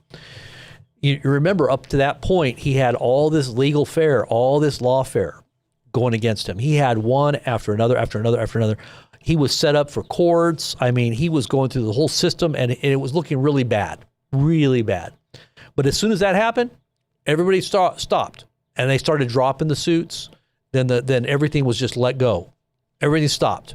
They couldn't. They didn't want to touch him after that. After that happened, nobody was. That was like invincibility bubble. All of a sudden, wrapped around Trump. He's invincible now. Nobody can touch him because it was a miracle, and he was obviously in a place where he could have. This was. Oh, and then they blamed Iran. Remember, they said that. They said Iran had been making threats to him. He had said this a while back. So I think that was also, to me, I think that was a preparation for where we're at now in some weird way. Don't you think? What do you think? What's your thoughts on that? Kind of curious.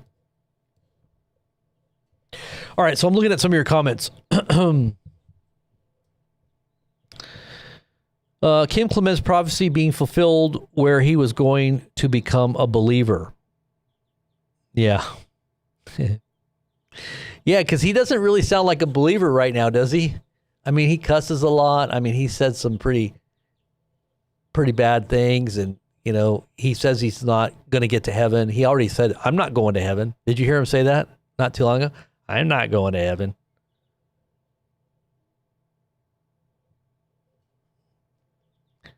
No, he literally said he wasn't going to go to heaven.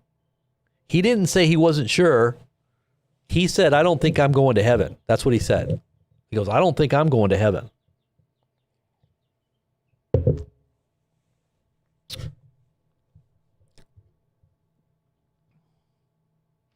Yeah, 99% of people are not going to be pumping their fists. They're going to be ducking. They're going to be moving. They're going to be ducking, getting out of the way. They're going to be worried about another potential shooter, because operations like that, sometimes they have a redundant backup just in case. That's what happened with Kennedy. If you ever study on the Kennedy, the Kennedy attack when that happened in Texas, there's testimony of this one guy. I think he's probably dead now, but he was in jail. They interviewed him. I don't know. He might still be alive, but he testified about how this was all set up. And how they had 3 or 4 different people ready to take up in case he failed. There was someone behind him, and there was another one behind that guy. So they had it all set up for multiple events. So anytime you think about something like this, you think multiples. You don't think of just one guy. Oh, this one guy, he's taken out, because they said, oh, he's gone, he's down. You could hear it on the radio saying, oh, he's down. The guy that was trying to. That had shot. And so that would not give any kind of comfort to anybody just because one guy was supposedly down. Who knows? Like I said, who knows if there wasn't a third or a fourth?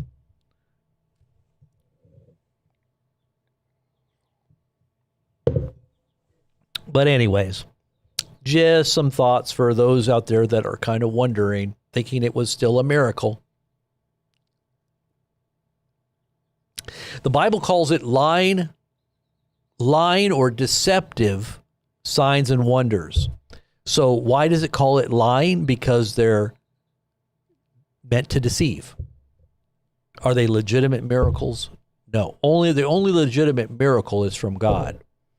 The only thing that the devil can do is he can manipulate perceptions, reality, and there's some element of a supernatural influence, you might say. I mean, just go back to Moses and the snakes. The Egyptians were able to make the rods turn to snakes, but Moses's snake, when his rod turned to a snake, it devoured the Egyptian snake, right? It consumed them. So God's miracles are going to be revealed to be the real deal, the real miracles, and show up anything that would be considered to be a lying sign and a wonder. Because people are going to believe, and they're going to fall for these lying signs and wonders. But I think God's going to make it very clear to anyone who's doubting, to those who are willing to see. There's a lot of people that don't want to see anything. They don't want to believe anything other than what they want to believe. So they're not going to see anything anyway. But the ones that do want to see or know, they're going to see it. Or they're going to have a doubt, so that's going to open the door for her. Lying signs and wonders.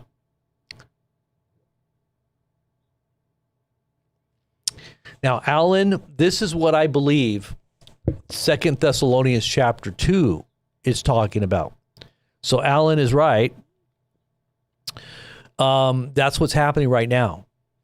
But 2 Thessalonians chapter 2 is the unveiling. This is when everybody begins to see through the,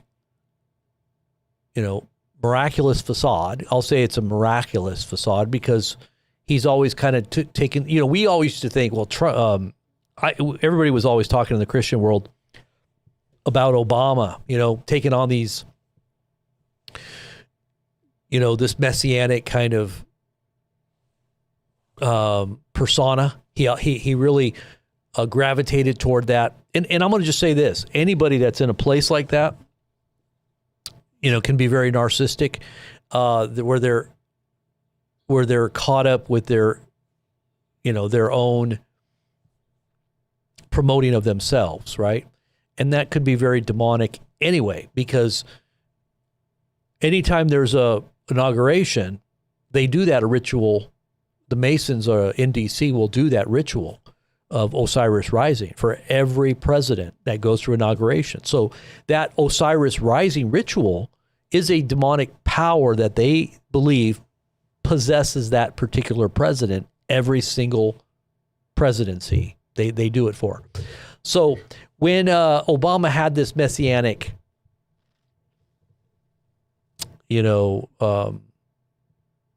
promoting him as Messiah, because remember all the imagery was he was like a Messiah figure. He had the glowing thing, and everybody was talking about him being the Messiah. Even the Islamic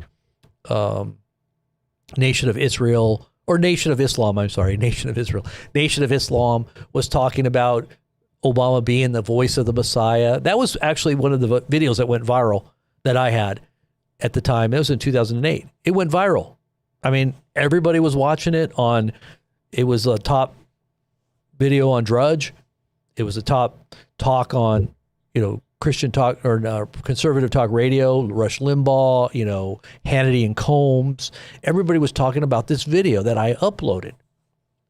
They were coming right to my channel, hundreds of thousands, million plus views on that one video because of the messianic nature of this president. And so that was something that a lot of people thought was, this got to be the guy.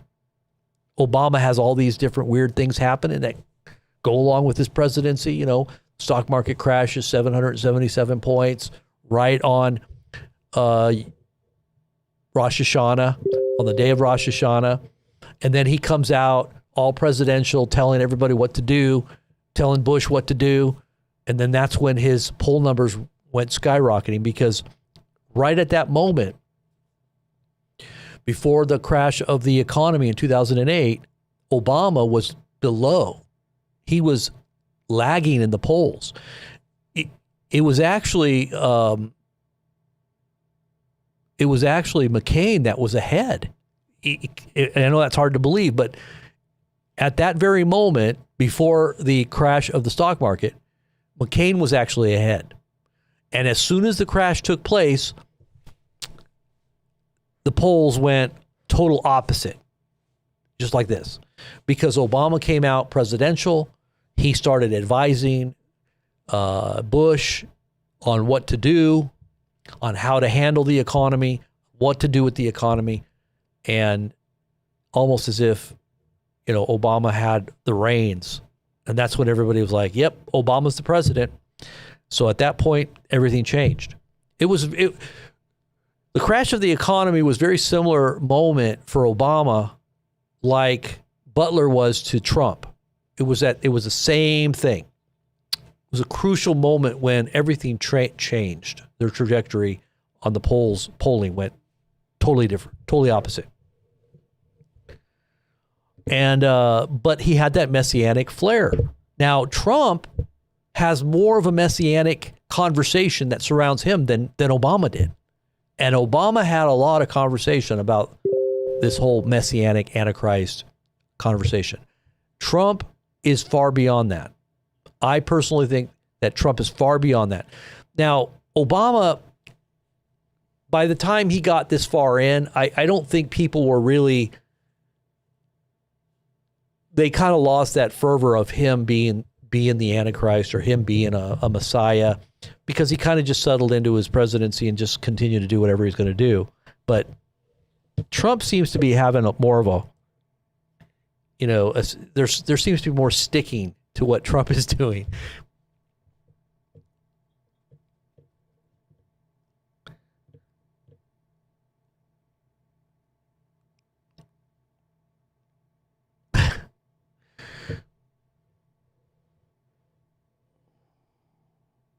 Yeah, the whole Charlie Kirk thing is very bizarre too. I mean, when you really start looking at that, very bizarre stuff. Very bizarre. Too much weird stuff there. I think that we're close to seeing something big happen. And I think that when it does, it's going to be like that moment where everything changes. Everything's going to change very quickly and suddenly. And then you're going to see the trajectory.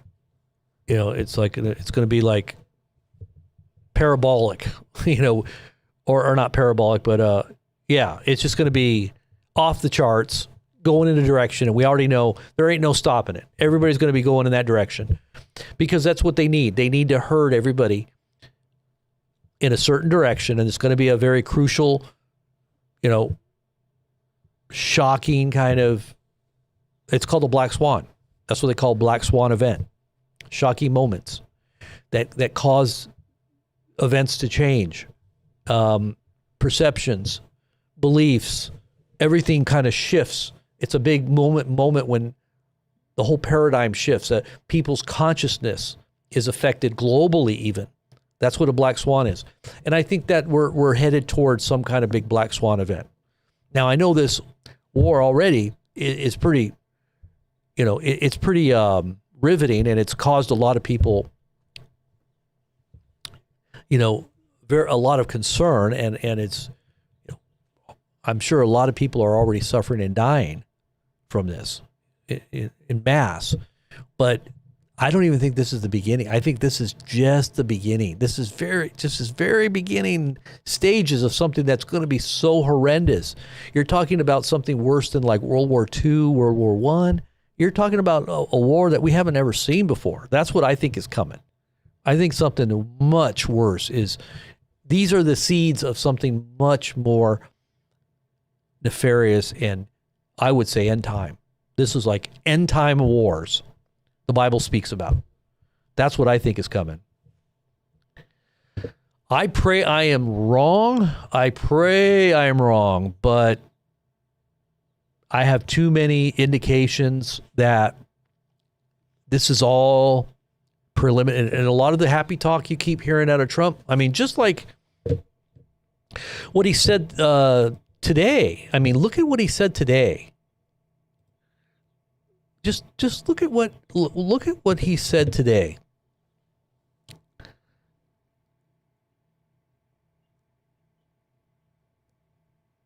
Okay, so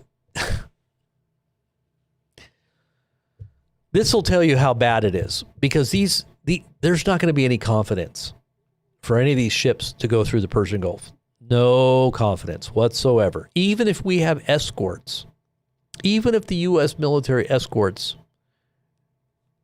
can an American vessel, I'm talking about a Navy vessel, with all of its sophisticated weapons, even if we've got laser technology, are we able to stop a hypersonic missile coming in toward a ship? From what I understand, they're sitting ducks. What happens if one of our ships gets hit in the Persian Gulf escorting an oil tanker? Think about this. There's already stuff that's happening that I don't think they're telling us, but I think at a certain point it gets so big, there's no way you can hide what just happened. And that would be something that I don't think you could hide. But let's just say this happens, which I think is very possible. Or these mines. Do they have the mines submerged, or they could release them and they can pop up, or are they just laying out there in the ocean? So here's what Trump said today. He said, if Iran has put out any mines, because they've already said they're going to mine the whole Strait of Hormuz. If they have put out any mines in the Strait of Hormuz, and we have no reports of them doing so, he said, we don't have any reports. This was earlier today. We don't have any reports of them doing it, but we want them removed immediately. And he puts it all in caps. Immediately. Kind of like man to grace. All caps. That's like when God speaks, all caps. Yeah. She always says all caps. And God has said, she has this whole, she always gets these big like downloads from God, and God is always telling her what to say to the people. And then whenever God says something in all caps, you got to pay attention. But anyways, I digress. So he goes, I want them to take these things out immediately. And if for any reason mines were placed and they are not removed forthwith, the military consequences to Iran will be at a level never seen before. I don't know how anybody takes him serious when he says stuff like this, because he says it all the time. He's always saying it's never been seen before, never, and nobody takes his word serious about when he says it, because he always says it. It's never been seen before, never before on the face of the planet. Have you ever seen anything like this? Is he really serious? Is he serious about this, or is it just enough bloviating hot air? So he says, if, on the other hand, they remove what may have been placed, so we don't know if it's actually there, he says, but I've told them to remove it immediately. We don't know if it's really there, but I've told them to remove it immediately. And if they do remove it, which we're not even sure if it's even there, then, he says, it will be a giant step in the right direction. We're going to give you some brownie points. We're going to take back that desire that we have to just totally and completely annihilate you. Just saying. We'll negotiate with you again. Remember how we negotiated before? The last 2 times? We deceived you in, and then all of a sudden we killed you. You want to negotiate again? Just trust us one more time, Iran. Come on, you can do it. We'll be nice to you this time. One more. This time we'll pinky swear. We'll pinky swear. We won't do it again. All right. This time, pinky swear. And we're moving in the right direction. All right, so there we go. So now a new message he sent out this was a little bit later, an hour or so later.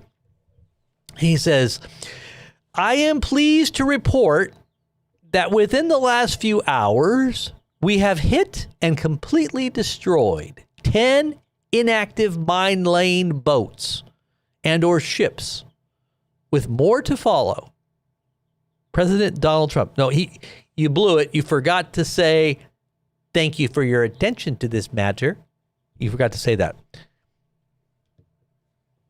So supposedly they've destroyed these mine-laying boats.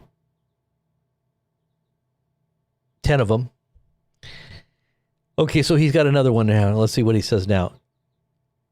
America's returning to energy dominance. So now he's talking about energy dominance. So that he's trying to assuage the fears that we're going to be having huge prices in gas. Everything's going to be taken care of. But see, you don't understand, guys. Listen, if 20% of the world's oil is being taken offline, you know that's going to affect prices. Are we going to have low prices and the whole rest of the world's going to have high prices? Is that the way it works? Or is our prices going to go up too? It doesn't matter. Do we have the ability to tap into all of our strategic oil reserves immediately? Or is this going to be like, okay, so anyways, so we do have strategic oil reserves, but from what I heard, it's only like half full. And it only allows us a certain amount of time.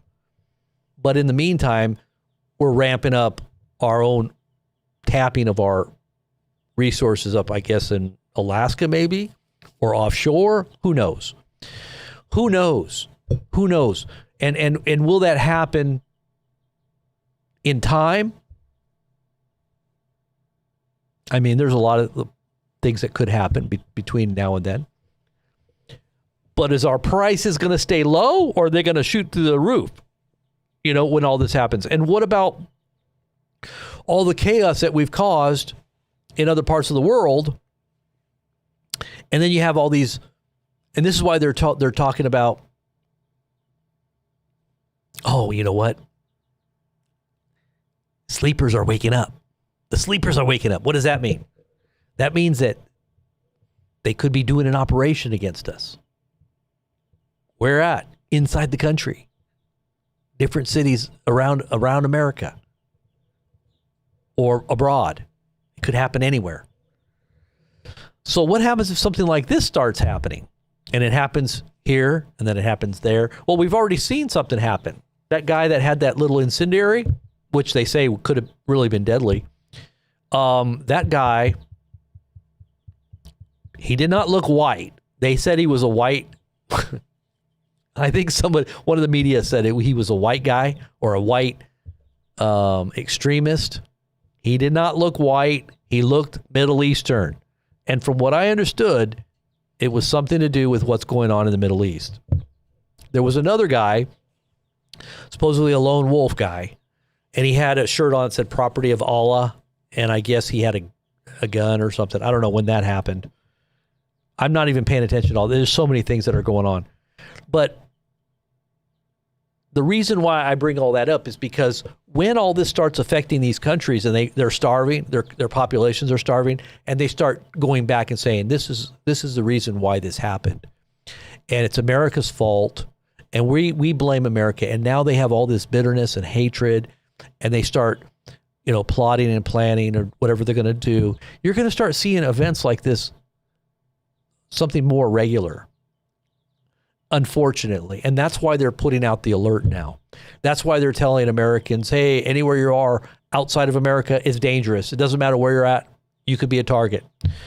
Anywhere inside of America, well, you better be having your head on a swivel, because there's a lot of Muslims in America as well that are highly upset at what's going on. Highly frustrated, angry, and are going to turn bitter.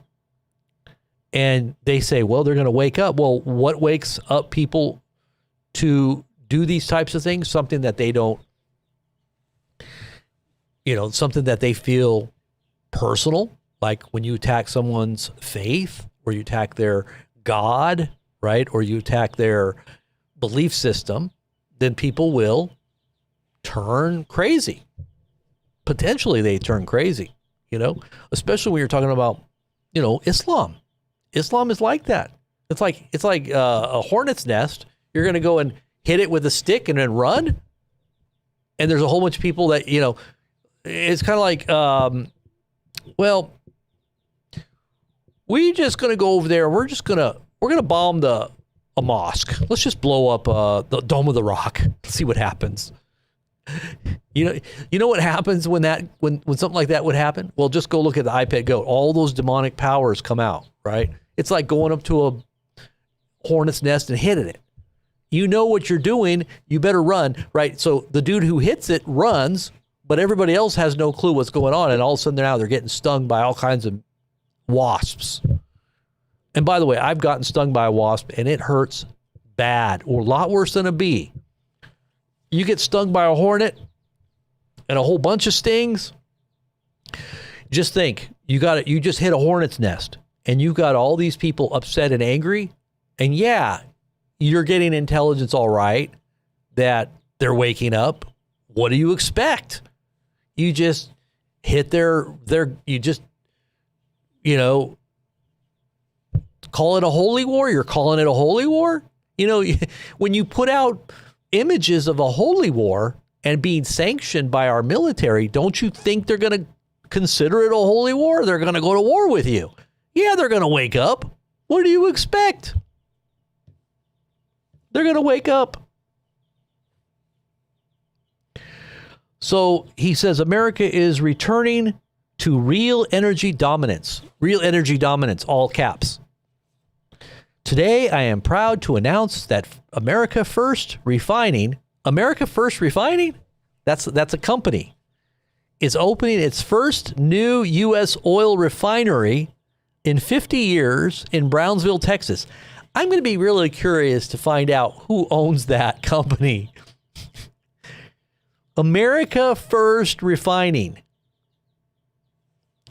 I wonder who they're opening up. Oh, wow, we're energy dominant all of a sudden at a time when the price of oil is going to go through the roof. Somebody's going to make some money, right?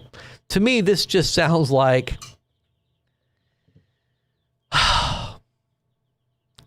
let's look at this company. I'm curious now. America First Refining. American fuels from American shale.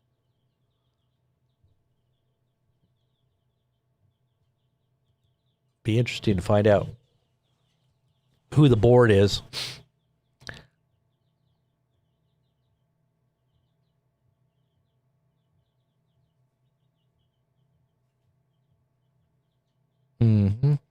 Okay, so it says here in the Bloomberg says Trump says U.S. to get new oil refinery with Reliance backing. New refinery planned on U.S. border. Trump says U.S. will build first refinery in 50 years with investment from India's Reliance Industries. Donald Trump announces $300 billion America First oil refinery in Texas. Trump touts historic $300 billion Texas refinery as first new U.S. plant in nearly 50 years. So this is all the headlines here. And this is all in the last, 10 hours. And I guess it's being backed by India. Okay. So he goes on to say, this is a historic $300 billion deal, the biggest in U.S. history, a massive win for American workers, energy, and the great people of South Texas. Thank you to our partners in India and their largest privately held energy company, Reliance, for this tremendous investment. It is because of our America First agenda, streamlining permits, and lowering taxes that have attracted billions of dollars in deals coming back to our nation. A new refinery at the port of Brownsville will fuel U.S. markets, strengthen our nation's security, boost American energy production, deliver billions of dollars to economic impact. Deliver billions of dollars in economic impact, and will be the cleanest refinery in the world. Capitals. The cleanest refinery in the world. It will power global exports and bring thousands of long overdue jobs and growth to a region that deserves it. This is what American energy dominance looks like. American first, America first, always. Okay. So, bringing back, tapping in, refining, first one ever. Is that going to be enough? Some are saying that this is being done to throw the whole wrench into China's energy production and their ability to keep their system running. Not to mention, now Russia produces a lot of oil, so they're going to benefit. You know, Trump had a conversation, impromptu, 1 hour long conversation with Putin. I think it was today or yesterday. And he had a little conversation with Putin. What do you think he made what do you think that conversation was about? Out of the blue, talking about what's going on in Iran, letting Putin know that we're going to do something. What is he talking to Putin for? Are we about to do something that we need to let them know about? Or because Trump was the one that initiated the call. And it lasted for an hour is what I heard. There's got to be some reason why this came out. Something going on here in Israel right here. It's just border stuff. Yeah. There's still lots of conflicts on the border with Lebanon right now. But this is, to me, is interesting because it could mean something else. Some have speculated it could be nuclear in nature, like, yeah, we're going to do something to bring some nukes down on these complexes, and we're just letting you know we're about to do this. That's what some have said. Because it's going to take a bunch of nukes hitting those bases, those underground missile cities, to put them out of commission. I don't even know if that will work, will it? If they started dropping a bunch of big nukes on these missile bases that are deep into these mountains, do you think it would do something? Would it affect the missile city underground? Anybody know? Because these things are pretty deep, and they're pretty well embedded into the mountains. And if that was what Trump was talking to Putin about, and they would have to let each other know. Now, Putin is going to benefit from this lack of oil because they produce a lot of oil. And Putin has kind of and I think he likes the fact that he's in this driver's seat right now over Europe. But still, I think Trump is kind of playing a little political, he's kind of playing a little chess here. And being that we're in a situation right now, there's kind of deals that could come out of this chaos, and maybe he's promising Putin something, and Putin is already benefiting, but who knows if what else is going on behind the scenes there. But Iran might be on the chopping block, and from what I heard, they've brought a whole bunch of B-52s in there in the last 24 hours. There's like a whole big old thing of B-52s, B-1s. It looks like they're going in for a massive ordnance drop. Did you guys hear about that in the last 12 hours or so? So this might be what's on the agenda. We might be getting ready to see something really huge dropping in Iran. So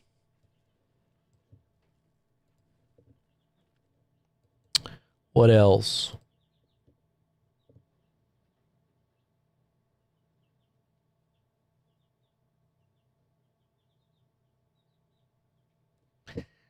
Let's see what he said here.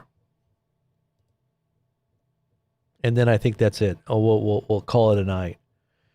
And then he just made a post about some people that were arrested, I guess. Memphis is now safer. Why would he talk about Memphis? This is really weird. Memphis, because Memphis is, remember, Memphis is kind of an epicenter for the AI god. Remember? Elon had said something about Memphis being the brains for the AI data centers.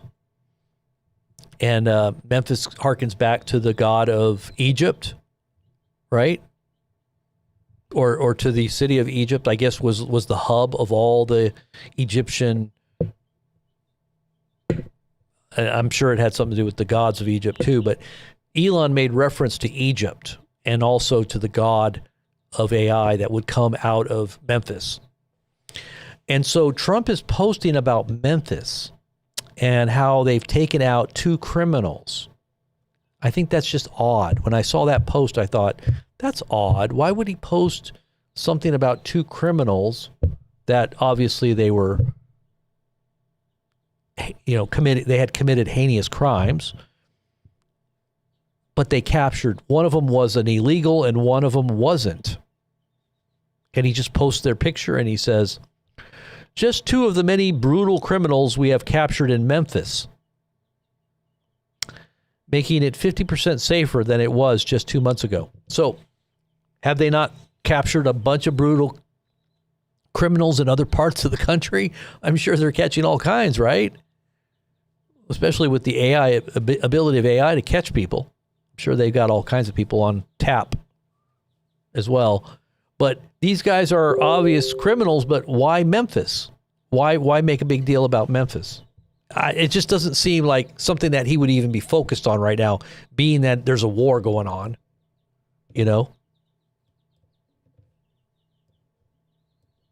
Let's see what I got here.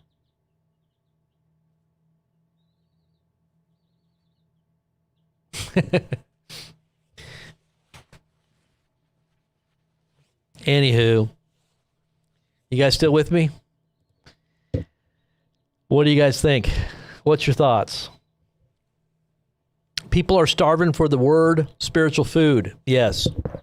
I had a very odd dream last night. Yeah, maybe I can share with you this dream I had. How many of you guys out there listen to your dreams? Do you believe that your dreams can be influenced by the Spirit of God? They can be influenced by other sources too. You got to be careful from where the sources are. Test the spirits, right? Because spirits do speak. And we as humans can become channels of spirits. We're not careful, but you want to be a conduit for the Lord, and you want to be a co-laborer. God doesn't turn off your brain. That's one thing that God doesn't do. The devil does. He wants your brain to shut down so that he can just use you as an automaton oracle to do his will, his bidding. Your will becomes enslaved. But with God, that's not what happens. Your will actually becomes one. And it's empowered through a regeneration. It regenerates. And it activates all the faculties that God has given us, your mind, will, and emotions, but they're subject to the Spirit's influence. So you become a co-laborer, as it says in the scriptures. We become co-laborers with God. So we're not an automaton. We're not being moved upon in some ecstatic, uncontrolled, utterance. Where some people would say that's prophetic. No, the Lord gives you information, but it's capable of being discerned and scrutinized and analyzed. That's why God gave us a brain. But our brain is there to be renewed first, and then the faculties become more attuned to God's will, so it discerns what is from God and what isn't. So when you have a dream, you should do the same. Now, if you're right with God, your dream's state should be influenced more by the Spirit of God than it is by the pizza or by the demons out there, because demons can influence your dream state too. So be careful. But anyway, so this dream, in this dream, I was It was almost like I was at my old church. There was a little room that they used to have. It was a prayer room, and this was a big mega church. But they had this little offshoot room. It was called the prayer room. I think they called it the prayer room, if I'm not mistaken. Yeah, I think it was called the prayer room or something, or prayer or something. It's been a long time. But anyway, I saw myself in this, I'm pretty sure it was this room.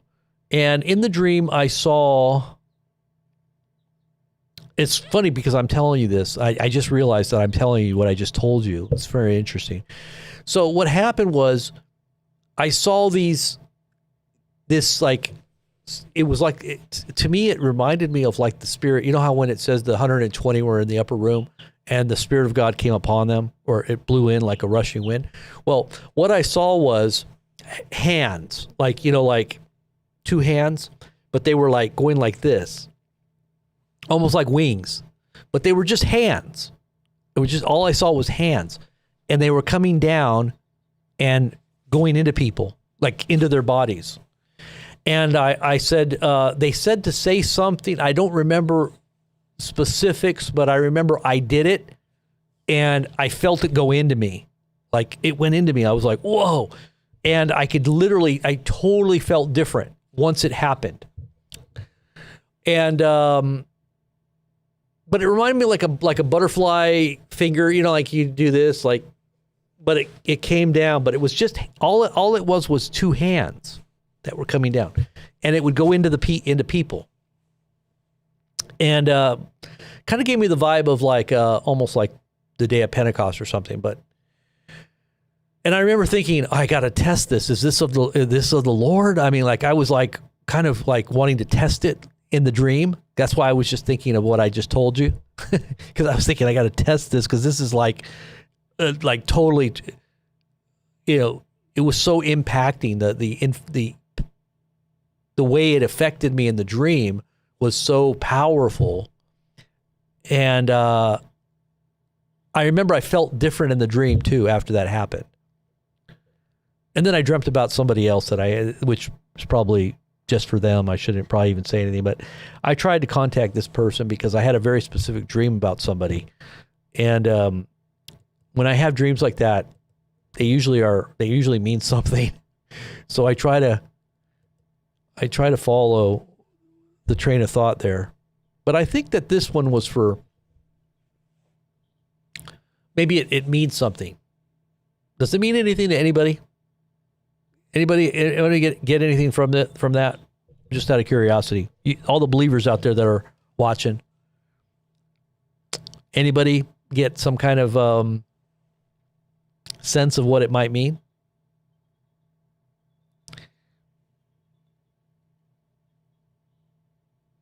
The hands. What do you think the hands might have meant? Just out of curiosity, what's your thoughts on the hands? I was thinking maybe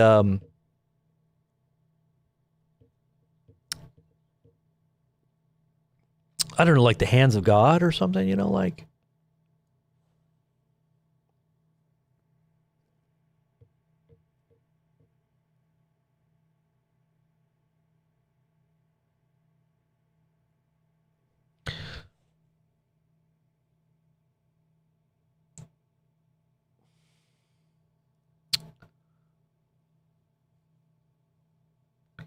Yeah. I was thinking Pentecost, yeah, but affirmation being guided in the right direction, laying on of hands. Oh, it could be laying on of hands. It could be. You already told me. I'm trying to remember what you said. What did you say? Were you talking to me? Here, text me. Remind me. Were you talking to me?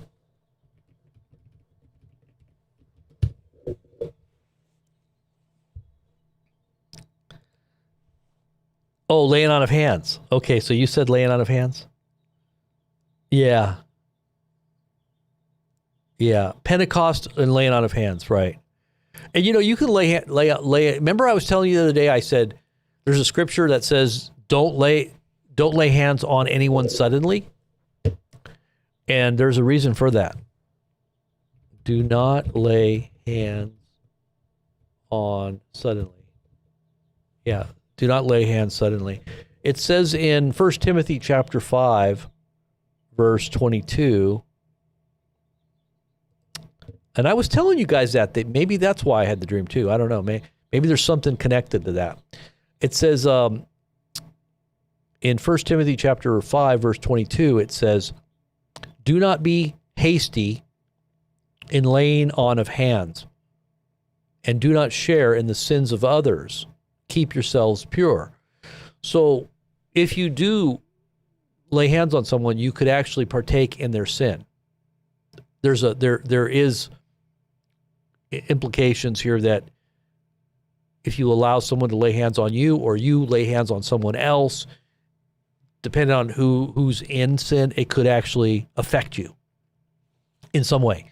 And that's true. There is some kind of what you call impartation. I think there's legitimate reasons for concern, what we call impartation.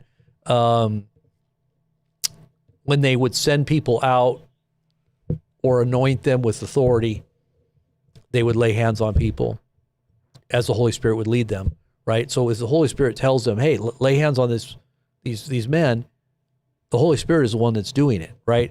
So there's another scripture, I think, in Acts that talks about Acts chapter 9, verses 12. I think it says here, in a vision, he has seen a man named Ananias, come and place his hands on him to restore his sight. So it caused the virtue or the healing power to bring back sight to Paul, right? Or Saul, before he became Paul. So there's laying on of hands for healing.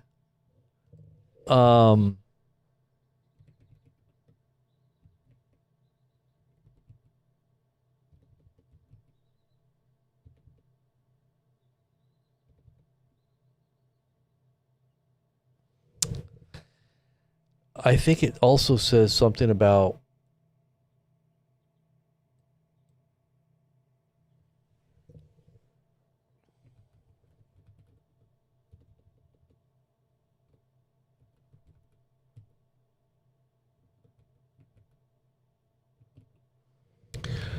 it does say something like laying hands on the sick and they will recover. I think that's in one of the Gospels. That would be Mark chapter 16, verses 18. Now, I think that might be a disputed passage, though, if I'm not mistaken. Is that the one that they say is possibly it's not found in the older manuscripts? I think, is it? Yeah, it's that one where it says they will speak in new tongues.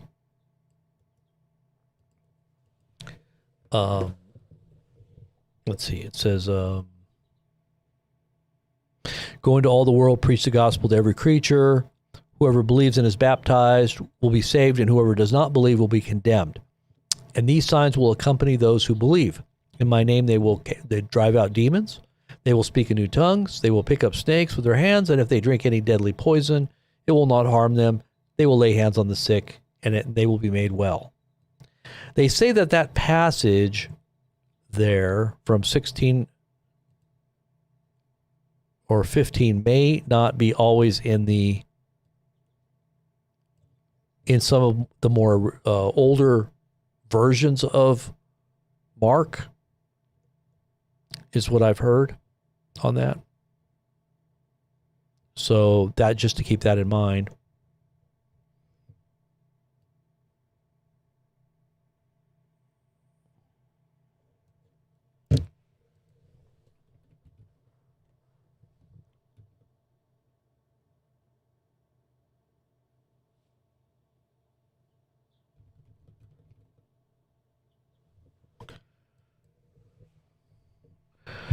Yeah, it says most scholars and textual critics agree that the longer ending of Mark's gospel, Mark chapter 16, verses 9 through 20, was not part of the original manuscript written by Mark, as it is absent from the oldest and most reliable Greek witnesses. such as the 4th century Codex Sinaiticus and Vaticanus. The original narrative likely ended abruptly at 16 verse 8, with the women fleeing the tomb in fear. So they say that that passage was an addition later, and a later addition. Just so you know, Mark 16 verses 9 through 20. And that was part of the passage I read about laying on of hands. Well, it talks about picking up snakes. It talks about, this is where you get those guys that were handling rattlesnakes, the group out there that says, we can handle rattlesnakes. The Bible says pick up any daily snakes, and it's not going to harm us, and we can drink poison. Or I think was it the poison one? No, I don't know if that's the poison one. Is it?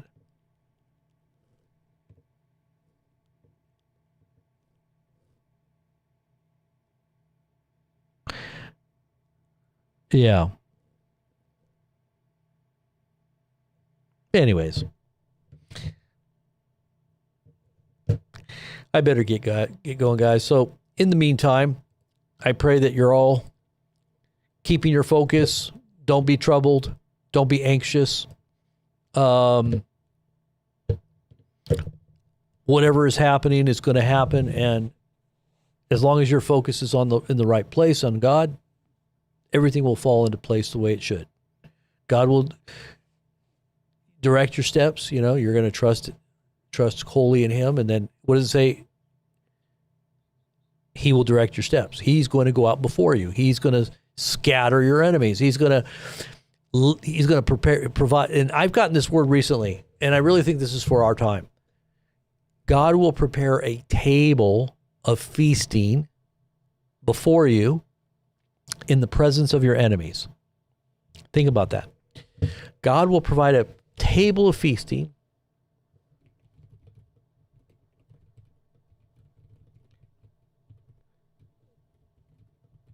Let me see where that's at. I think that's in Psalms. Yeah. You prepare a table before me in the presence of mine enemies. You anoint my head with oil, and my cup runneth over. That's Psalms chapter 23. And that's a good scripture to really hold to heart, because we are definitely in some very perilous times. I would say even, valley of the shadow of death kind of times. And we need to know